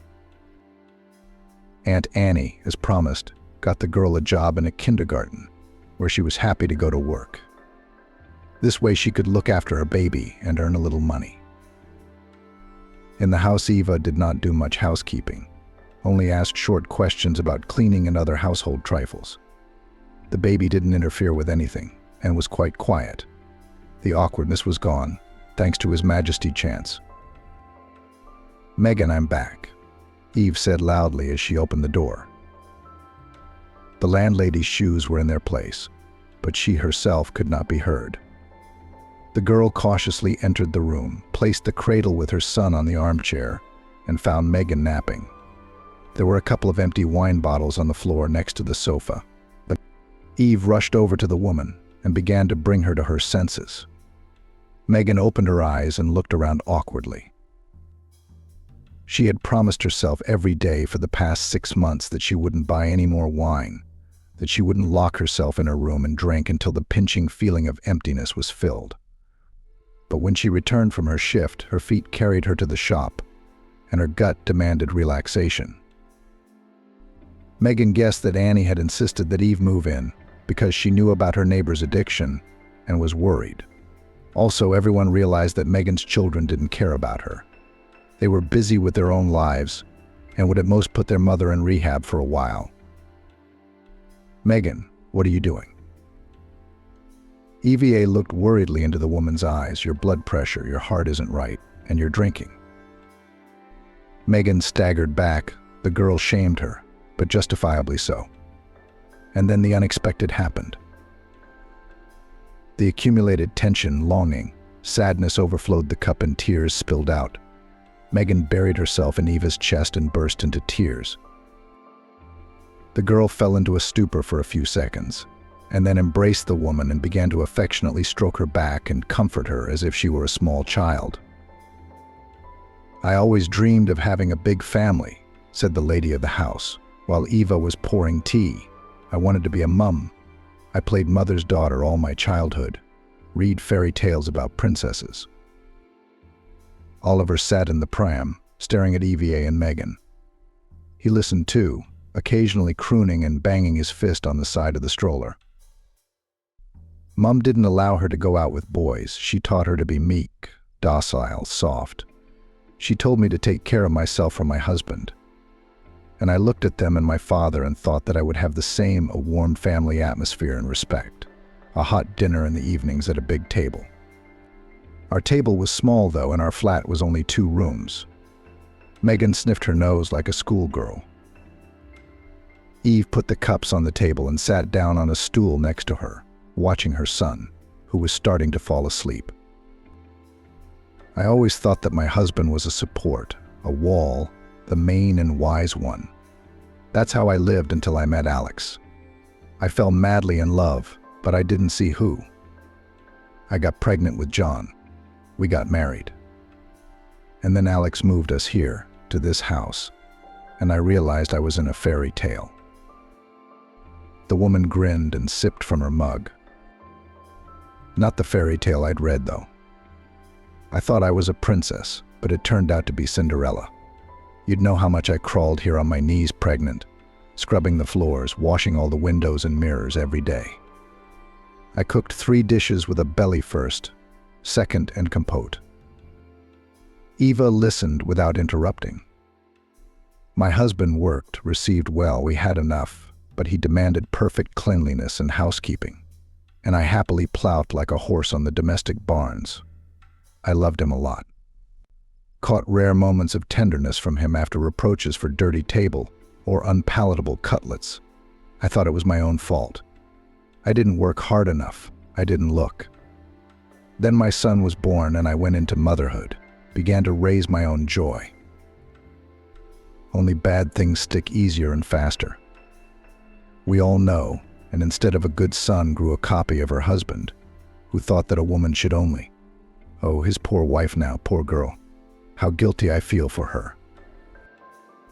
Megan sniffled again and hastily pulled a napkin from the napkin holder. "It's not your fault," Eve intervened gently.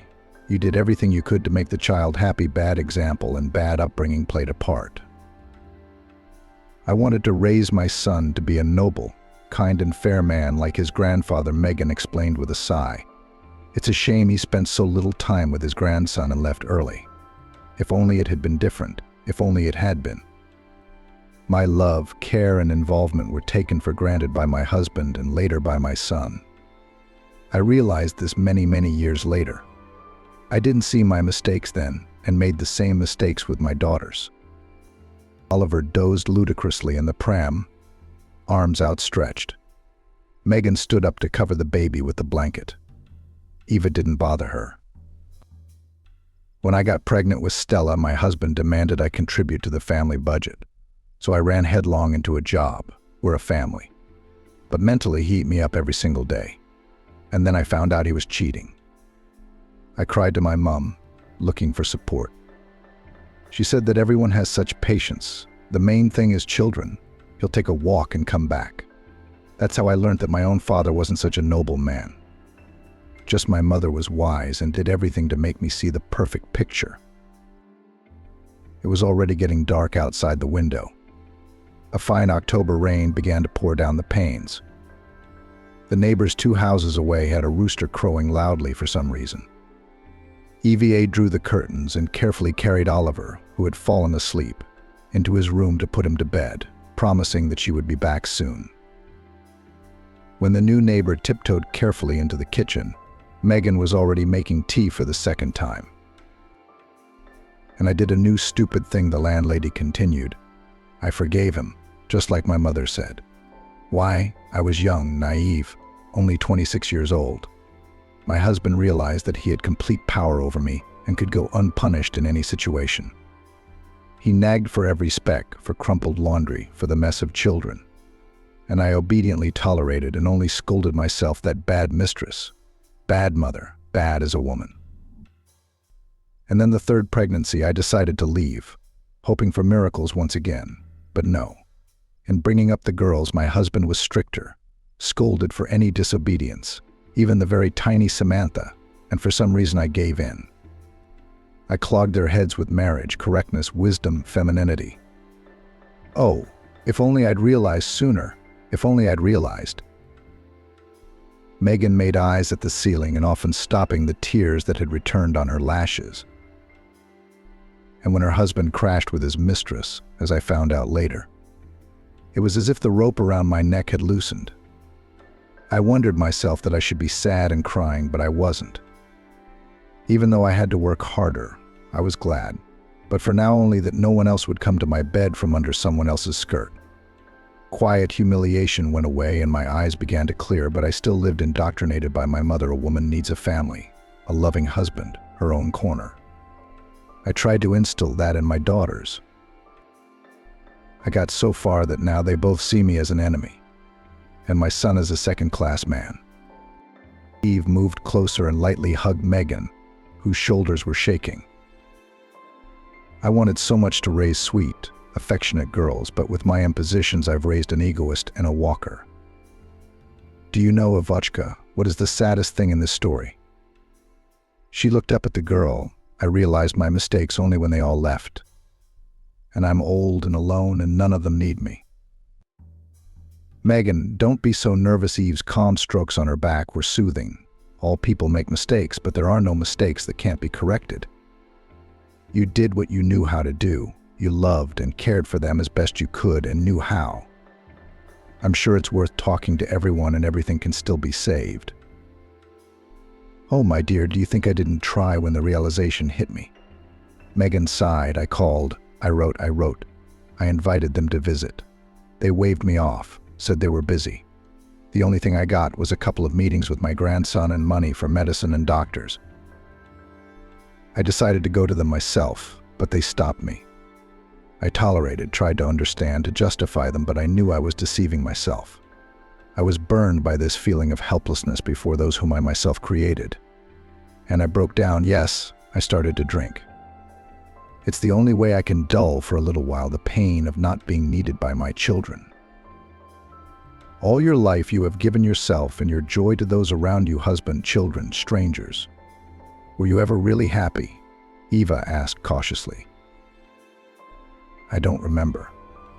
I was happy for my son's grades, for my husband's success, for the fact that the children ate well and did not get sick. That's not it, Eva said, although as a mother I understand you. I'm happy when Oliver eats and sleeps well. But that's different. When you were happy for yourself, were you genuinely happy inside?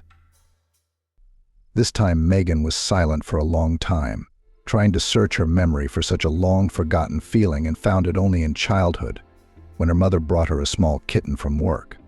Megan had played with it for a long time, cherishing it and stroking it. I think I'd long since forgotten what it felt like, she said quietly. A lot of people forget, but it is very important to keep the ability to be happy at any age. Eva smiled. Let's learn again. Come on, and please just call me Megan. The woman smiled weakly in return as well. Thank you. Surely the neighbor knows who this EVA is, Stella reasoned as she sat in the taxi, once again cursing at the lack of asphalt in the dirt of her hometown. When the fervor for swearing at the notary's office wore off, the trio decided to go to Annie's. She had called with the sad news she was also a frequent visitor to her mother's house, and her signature was on the envelope with the will. Stella, Samantha, and John agreed that she was the person to ask first. There wasn't much time, everyone had their own things to do in town. They wanted to solve the difficulties that had arisen quickly, but it was not to be. Not only the situation became tense, but also periodic jokes and sarcastic clues to each other added fuel to the fire. They found the neighbor at home. Stella did not hesitate to bang her fist on the wicket door. Aunt Annie came out. "Hello, hello." She greeted the unexpected guests with a youthful strut. "And I've been waiting, wondering when will you shameless people show up?" "Aunt Annie, let's not get moralizing." Stella wrinkled her nose and tried to go through the gate. Aunt Annie put aside her bun, blocking the girl's way. "You have no conscience at all for not coming to your mother's funeral. And as soon as you opened the will, you came running." The neighbor continued to reprimand the sibling standing by the fence. "That's the law." John couldn't take it anymore and raised his voice. "Why are you shouting?" the granny told him. "You've grown so big you've put on epaulettes, but you've never become a man." John opened his mouth in amazement. They remembered the neighbor as God's dandelion, who never said a rude word, brought them sweets and sweets. "Let's put down what you think of us. Answer one question for us, and we'll never see each other again," Stella said in a tone that muffled the conflict. Suddenly, a girl peeped out of the kitchen window of the house, which overlooked the wicket. "Aunt Annie, what's all the shouting? Is everything all right?" "Yes, Yvonchka, go put Oliver down. I'll be right there," the neighbor replied. "Yvonchka?" Stella's eyebrows went up. "Just a minute." But it was too late. Aunt Annie slammed the wicket door shut with an unprecedented swiftness for an old woman. There was the suppressed shriek of Samantha, who had her fingers nailed, followed immediately by John's profanity. The company realized that no one else would talk to them here. The swinish attitude towards their mother had played its part. Stella and John took some documents and things from the once empty house, and then all three of them left for their respective cities. "This is for you," Eve smiled radiantly and handed Megan a candy floss stick. For me, the woman was so confused that she looked at the treat with fear and confusion. It was Indian summer, a Saturday. Both of them had the day off. A small circus was performing in the local park. EVA, on the pretext of going out with Oliver, had dragged Megan out to walk there. Come on. She jokingly hurried Megan on her doorstep. On the last warm days of October, it's a crime to stay indoors. The woman hesitated at first, but then agreed. Megan caught herself thinking that it had been a long time since she'd taken a walk like this. All her routes were calibrated for a specific purpose: work, home, shop, hospital. She had somehow forgotten that you could just wander aimlessly for fun, chatting with someone and not constantly looking at your watch. The park was already beginning to put on its autumn finery. Crimson maples were dropping a carpet of patterned leaves on the pavement. Birch trees were swaying their soft branches, where, like a scattering of coins, the foliage was golden. In the flower beds, late velvets and dahlias bloomed with furry pom-poms. The sun glistened on their petals with beads of night rain, and only the fir trees were unperturbed green spots in the orange red of October. Megan even admired the landscape, breathing in the still warm but already damp autumn air. She remembered long-forgotten sensations: calmness, joy, silent, quiet delight, when vanity seemed to be wiped away like dirt from glass. "Did you enjoy the performance?" Evie asked. "Yes, I haven't been to the circus in probably 20 years, Megan admitted. I never thought I could go there just for fun, without a reason or my kids. A lot of things are fun to do for no reason, EVA said, fixing Oliver's cap, who said you needed a reason to be happy. Megan looked at her with either respect or sudden insight. You know, EVA, you're not at all what I used to think you were, she admitted. The girl laughed. Who did you expect? A new with a moping temper? Well, not exactly. Megan faltered awkwardly. The question had stumped her. EVA wiped Oliver's applesauce-smeared hands, put him back in the pram and said, I came to the orphanage as an adult, at the age of 12, and I already knew what it was to starve, what it was to hide from a drunken father in the cellar. That's why I learned to appreciate joyful moments, and in the orphanage I realized that if you let your guard down and cry all the time, you can go crazy. Now Megan listened eagerly to her companion. It was amazing how Eve's appearance didn't match her strong core inside. It was carefully hidden from view, though. And then I thought, why do we only rejoice on holidays? I mean, why do we do that? Gifts, surprises. Why are we trapped in this stereotype? I started to break it as best I could. First, I made paper cranes for all the children in the orphanage, and then I figured out how to sew beautiful outfits from the things that were donated to us. We even organized a fashion show once. Megan laughed. She was surprised at how much will, fortitude, and courage to appear different was in this fragile girl. I loved what I was doing. And I saw that joyful moments are very much needed all around from small to great. My students reached out to me, and of course someone fell in love with me, EVA sighed. It was a spontaneous feeling, an impulse inspired by my idea, a joy in the midst of grayness. But now I have this little Colombo. She patted Oliver's head affectionately. But all is never well. She glanced meaningfully at Megan, and when I turned 18, I found myself with a baby outside the orphanage. They wanted to leave him there, but I wouldn't let them. I couldn't get a flat, and I rented a room in a communal flat on my cleaning lady's salary and child allowance.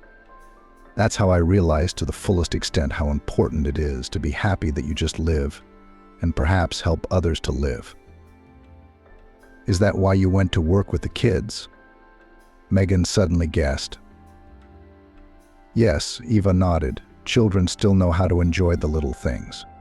With adults, everything is drowned in routine, in some stereotypes and invented frameworks. We drive ourselves into a cage where there is nothing but vanity, problems, and fears. There are very few people who in adulthood can genuinely rejoice and see the beautiful things around them. She pushed back her braid and pointed to a woodpecker on the trunk of one of the maples. Megan also noticed the bird with the red beret hopping busily on the bark. You've welcomed me into your home, and you've been kind, and I'm eager to help you enjoy life again, Eve said. And you're starting to get good at it. Megan hugged the girl, hiding her wet eyes from her. It had been a month since that conversation in the kitchen that evening. Megan had forgotten the last time she'd had a drink, and her house felt cozy and bright again, in a way it probably never had been before. Maybe it was because both women needed that coziness, and both tried to keep it. Evenings were spent talking over fragrant tea or taking walks. Eve told Megan about everything. The woman was amazed at how broad the girl's horizons were, and how much she had missed in her life. One day the group wandered into the evening park again, and some guy gave both of them a rose. Megan was so embarrassed she didn't know where to put the flower. She finally wanted to come home in the evenings, to cook something delicious, to hang out with Oliver and listen to EVA. It was amazing how close to her this girl, a stranger by blood, had become. Aunt Annie sometimes came to visit and watched Megan come to life more and more, the blush returning to her cheeks and the sense of purpose in her eyes. It was as if Megan had gained a daughter and a grandchild during this time, and there was no talk of rightness or marriage. How easy it was to accept someone with their particular views, cockroaches, and experiences. And even if EVA cooked soup differently, cut bread thickly, and scrubbed floors the old-fashioned way, Megan no longer wanted to argue, to correct, to teach. And it was not indifferent humility, but the very acceptance she had always imposed on her daughters, imposing what she herself didn't understand. One day at lunchtime, two men in overalls knocked on the gate of Megan's house. The landlady stepped out, looking behind the wicket in surprise. Eva was putting Oliver down for his afternoon nap. "Hello, we're from the utility company. We're checking for wiring past the meters." The men introduced themselves and shoved a form under Megan's nose, which she didn't have time to look at. "We're legal," she said, confused. "If it's legal, we'll check for frayed wires. What if you have a leaky roof? The danger of fire due to a short circuit is not a big deal." One of the guests raised a finger and put his foot very firmly into the courtyard. "All right," the woman stepped aside, allowing the worker to pass. The repairmen began to examine the wires and their location, then with serious faces looked at the pole, scratched their heads, wrinkled their brows, and as a result they said, "You have one wire here that is not connected to the meter, and the coating on it is frayed. We should cut it off and see if there's any sign of a short circuit in the house." "I don't think it's shorted out.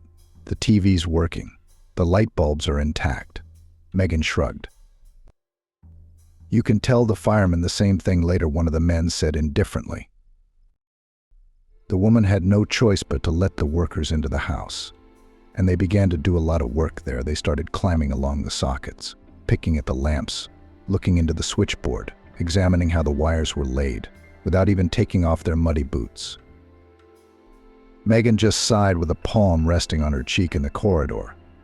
10 minutes later, one of the workers came up to her again and said with a mournful face, "Mistress, there was a leak in the ceiling near the switchboard and sockets without grounding. You need to repair, or Chirocronet's 220V from the kettle or iron in the rain and all." He even made scary eyes for convincing. "So how is it? How many years have I lived and everything is calm?" Megan only splashed her hands. "You live for so many years, and tomorrow it will happen," continued to frighten her interlocutor. Suddenly his partner came out of the corridor, followed by EVA with a telephone in one hand and a heavy glass decanter in the other. "We don't need to change anything," she said sternly, shaking the schedule. "We didn't call anyone." "What are you doing, girl?"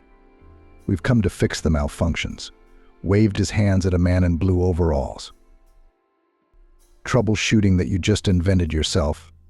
Get out, or I'm calling the police." EVA showed the dialed number 02 on the screen. The men cautiously put their heads into their shoulders and glanced round. Megan was dumbfounded, but her hand instinctively picked up the heavy Soviet kernel on the table, which she had recently used to pour soup for lunch. "Megan, these, shall we say, electricians came in with no tools, no ID, and a piece of paper from the internet. Call them and have them picked up." After saying that, the men rushed out of the house, almost knocking down the doors. All Megan could hear from the backyard through the window: "I thought you said it was a woman living alone, you dear." When her pounding heart calmed down and her breathing became steady again, Megan was already sitting at the table, waiting for Eve to put some valerian in her glass. "How did you realize that those crooks weren't from the utility company?" she asked the girl. "I saw and heard from the window how you let them in, and I noticed at once that they came without tools. Electricians don't just walk around like that, and they won't come at all if you don't call them." Eva was watching the drops on the neck of the vial, and then one of them dropped the paper they were shoving in your face, and that's when it all became clear. She set the glass down in front of Megan and pulled a crumpled piece of paper out of her pocket. It was a crooked scan of a 3-year-old installation permit. "Oh," the woman sighed, "what would I have done without you?" "Obviously you would have been left with no savings," Eve answered bluntly, "but everything turned out fine. But let's change the locks on the gate and the door. You never know." The women became almost kin to each other. Evia had made friends with the younger members of the kindergarten staff. She sometimes asked Megan to babysit her son while she made time to go to the hairdressers or do some shopping. It was a joy for Megan to babysit Oliver. She even thought of him as her grandson. How different were those happy moments from the few hours she was allowed to spend with her blood grandson. John and his wife were constantly criticizing her for everything and literally ripping the baby out of her arms. It was different with Oliver. He was happy to collect colored pyramids of rings with Megan, throwing cubes and balls, learning to walk, supported by a caring woman. EVA would sometimes come and watch from the corner of the house, watching Megan's care for her son. Everyone understood, and everyone needed it one evening.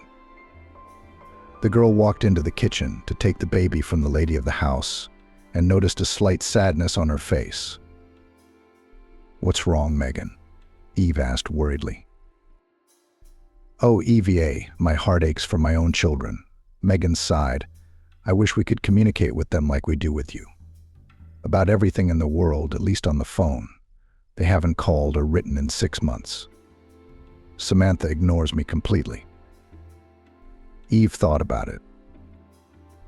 "I think you can try to improve your relationship with your children, but you need patience. I've put up with an arrogant husband all my life. I'm sure I'll have enough patience." Megan gave the girl a serious look.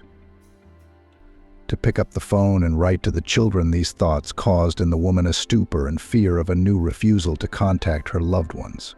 So strangely, she both wanted and feared it. Fear vividly resurrected memories of her youth, of caprices and torments with the hard characters of her offspring.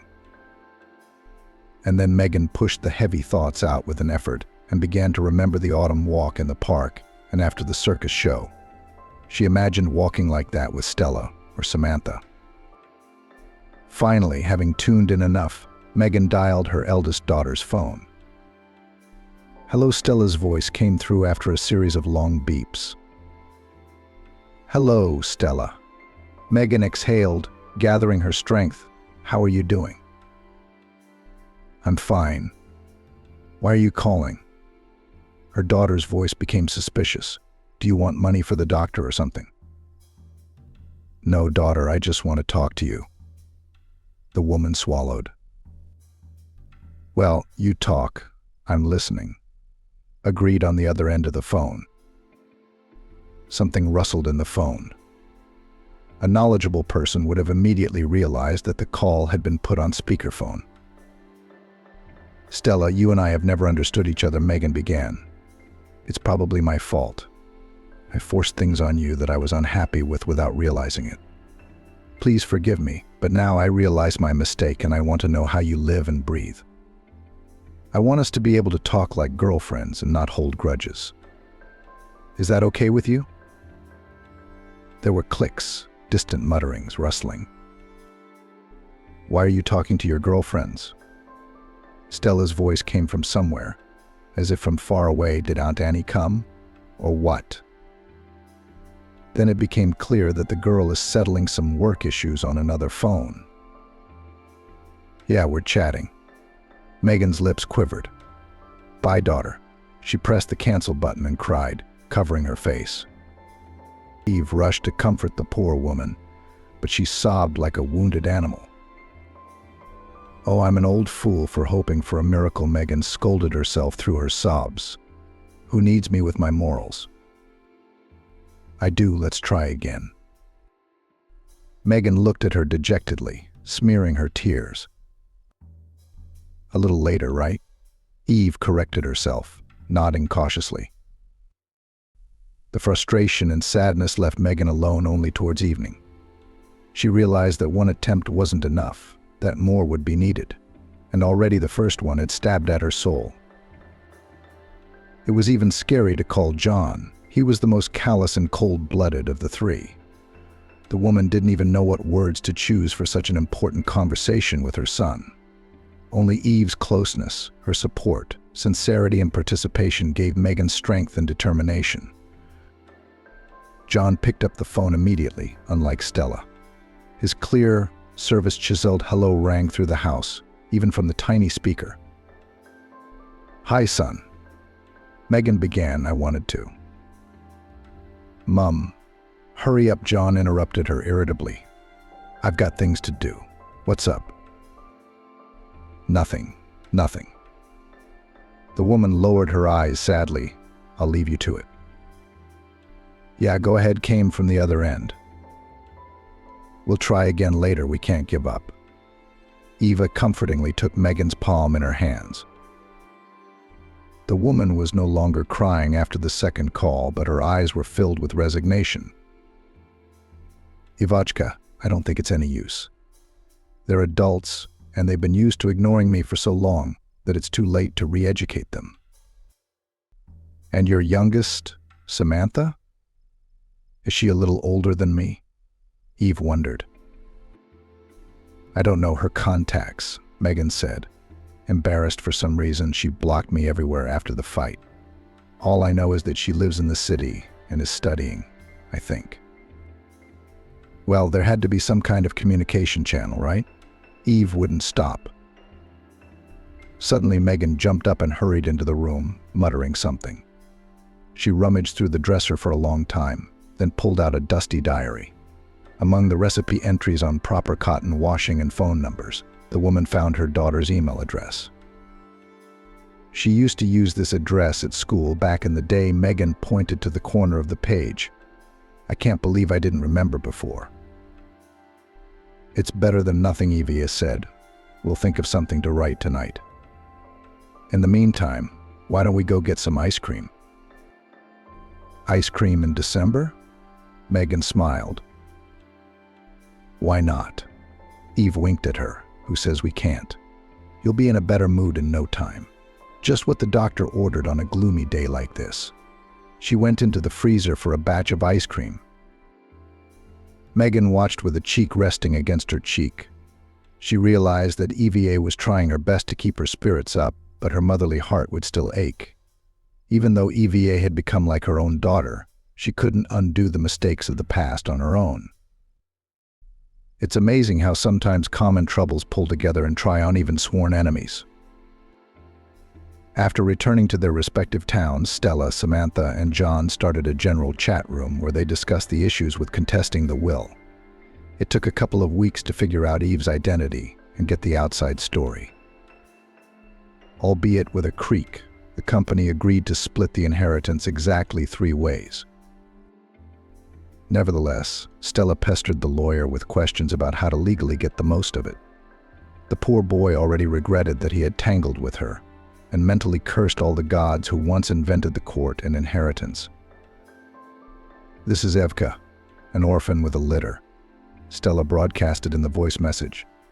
"Allegedly took care of her mother for the last year, but there are no documents to prove it. So she and her offspring are screwed." "It's interesting," John answered. "Some left-handed girl with a child lived there for a year, and her mother described everything to her." "What kind of a ride of unprecedented generosity is that? Can I live like that and in a year or 2 I'll have a flat?" Samantha finished. Stella clicked her pen irritably. She was pissed off by the situation. The world of calm, measuredness, stable income, parties and holidays shook because of this idiotic will. Now, thanks to the efforts of her mum, she had to make a fuss, spend money and time. "Yes, relatives know how to put a pig under the door," she said under her nose even after death. The prospect of sharing was not pleasant either. Talking to her brother and sister was annoying. John covered himself with the baby, Samantha with the lack of a place to live. The first was pushing his way through. The second was whining like an itchy mosquito. Stella caught herself thinking that she wouldn't mind doing her brother and sister a favor if they were busy solving urgent problems here and now instead of gnawing out their inheritance. Eva and Oliver had gone to daycare, and Megan had just returned from her night cook shift. For weeks now, the woman had been plagued by a vague premonition. She'd been thinking, deciding, calculating things in her mind, weighing things, but she'd never told Eva. The woman took a nap for a few hours, thought it over once more, and went to her neighbor's house. "Annie, I want to write a will," she blurted out, sitting down in front of her. "God be with you, Megan." Aunt Annie waved her hands in the air. "Are you going to die?" "I have a premonition. I don't know. I just have a feeling I should do it now." When Aunt Annie stopped oohing and aahing about her neighbor's statement, she clarified. "It took me a long time to get round to it, but I think I'm doing the right thing." "Well then, it's necessary to call a notary if you're going to do it," Annie thought. "Yes, we can't do it without a notary," Megan confirmed. The women called the notary's office and made an appointment. The notary informed them that they would need 2 witnesses. "Don't tell EVA, please," Megan asked her neighbor before leaving. "I thought we were going to use EVA as a second lookout." She shook her hands. Megan shook her head. "No, we can't have her." Annie thought for a moment. "I've got a son coming over in those days. Maybe him?"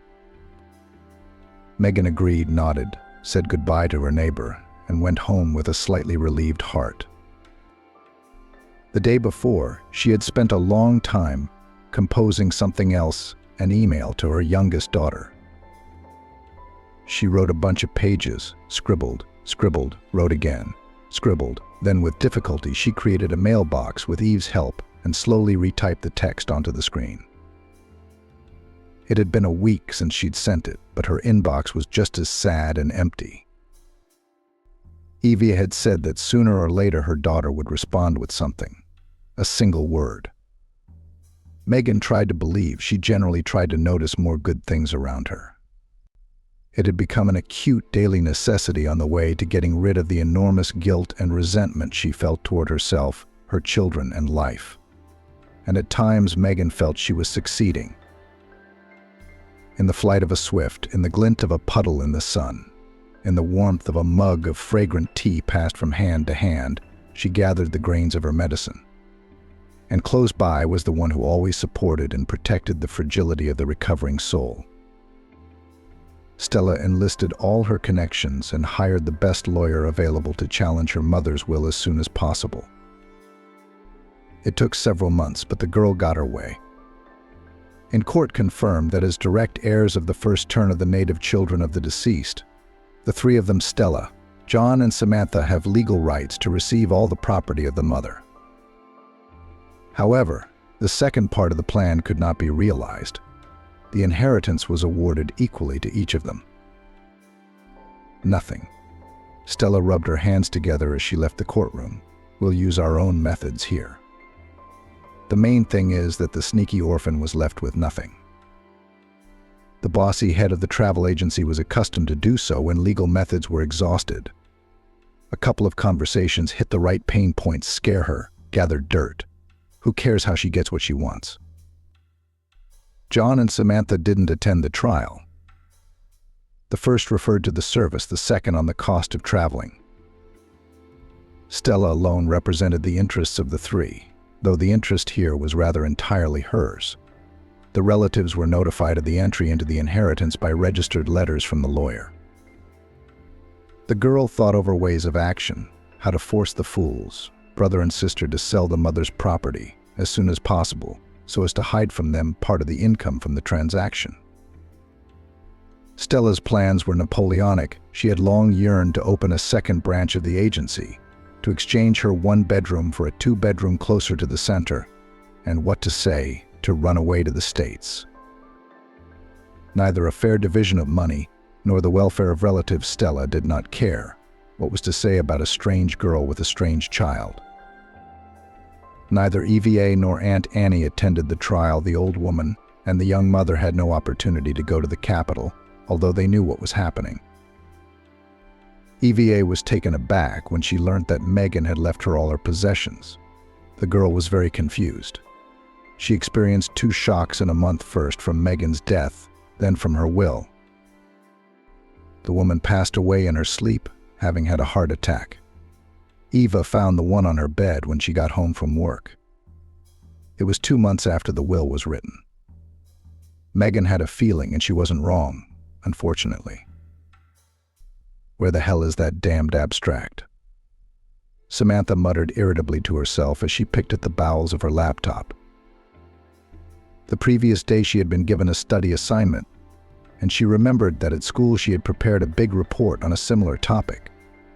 Samantha decided to find it, print it out, and hand it in again, so that she wouldn't waste time collecting and processing the material again. Stella had contested the will, and now the three of them were the rightful owners of the house, land, and garage. Samantha was tempted to look for a cozy flat in the suburbs. She was already dreaming about moving in, what kind of renovation she would do, what kind of sofa she would buy. All the furthest school folders of the laptop were dug through and through and through. Nothing could be found through the system search either. Samantha was already nervous, imagining a sleepless night preparing an essay. But her memory told her that she had sent the paper to the teacher's post office in the 10th grade. She had to remember the password to the mailbox she hadn't used for a long time. After much manipulation, Samantha managed to log into the account. She began scrolling through her inbox with interest. Mostly there were advertising offers, emails from some dreary scammers, and archival photos of her classmates. Stop. What is this? Suddenly, Samantha saw a letter from an unfamiliar address. It was strikingly different from everything else that had accumulated in her email box over the years. It wasn't that old. It had been sent just under 8 months ago. My eyes ran along the lines indifferently at first, but with each word I read, interest, anxiety, embarrassment, realization, and shame grew like a snowball. Hello, my daughter. How are you? I don't know whether you will read my letter or not, but still I hope for the former. I want to ask your forgiveness for everything from beginning to end, for the upbringing you disagreed with, for my desire to mold you into a copy of myself and condemn you to the same torment, for my inattention to your inner world, and for the gulf that separated us that evening at the courtyard, turning into years of silence and coldness. I hope you'll forgive me. I didn't realize my mistakes until many years later, but I don't blame any of you three. You grew up to be who you grew up to be, and I'm still secretly proud of you all. But we've made so many mistakes. Resentments, misunderstandings, harshness, rudeness have divided us all as if we were strangers. How many of your happy moments I missed and didn't see, for which I now blame myself terribly. I wouldn't have dared to write to you, my daughter, if I hadn't had help. I met a girl who opened my eyes and showed me what I had been depriving myself of all the years of your childhood. I finally have the strength to admit it. I realize I'm asking the impossible, but let's try to become just a little closer as family people. I hope with all my heart for a speedy reply. Your mum, Megan. Samantha finished reading the letter, lips jumping, shoulders shaking. She threw herself onto the back of a chair and burst into tears. Those pure and sincere words from her mother burned all the years of resentment out of Samantha's soul. That night the girl did not sleep. She forgot about the essay, about her studies, about the fact that she had to go to classes the next day. Samantha sat on the floor of the room against the wall until morning, hugging a small plush toy she had brought from home many years ago. It had been given to her by her mum for the 1st of September. The toy had been gathering dust under the couch in a bag for years, but today Samantha found it, blew the trash away, cleaned it, and coddled it like a kitten. At dawn, the plush was wet with tears, her eyes swollen, her face flushed. As soon as the clock struck 8, Samantha realized it was time, or rather, she could already.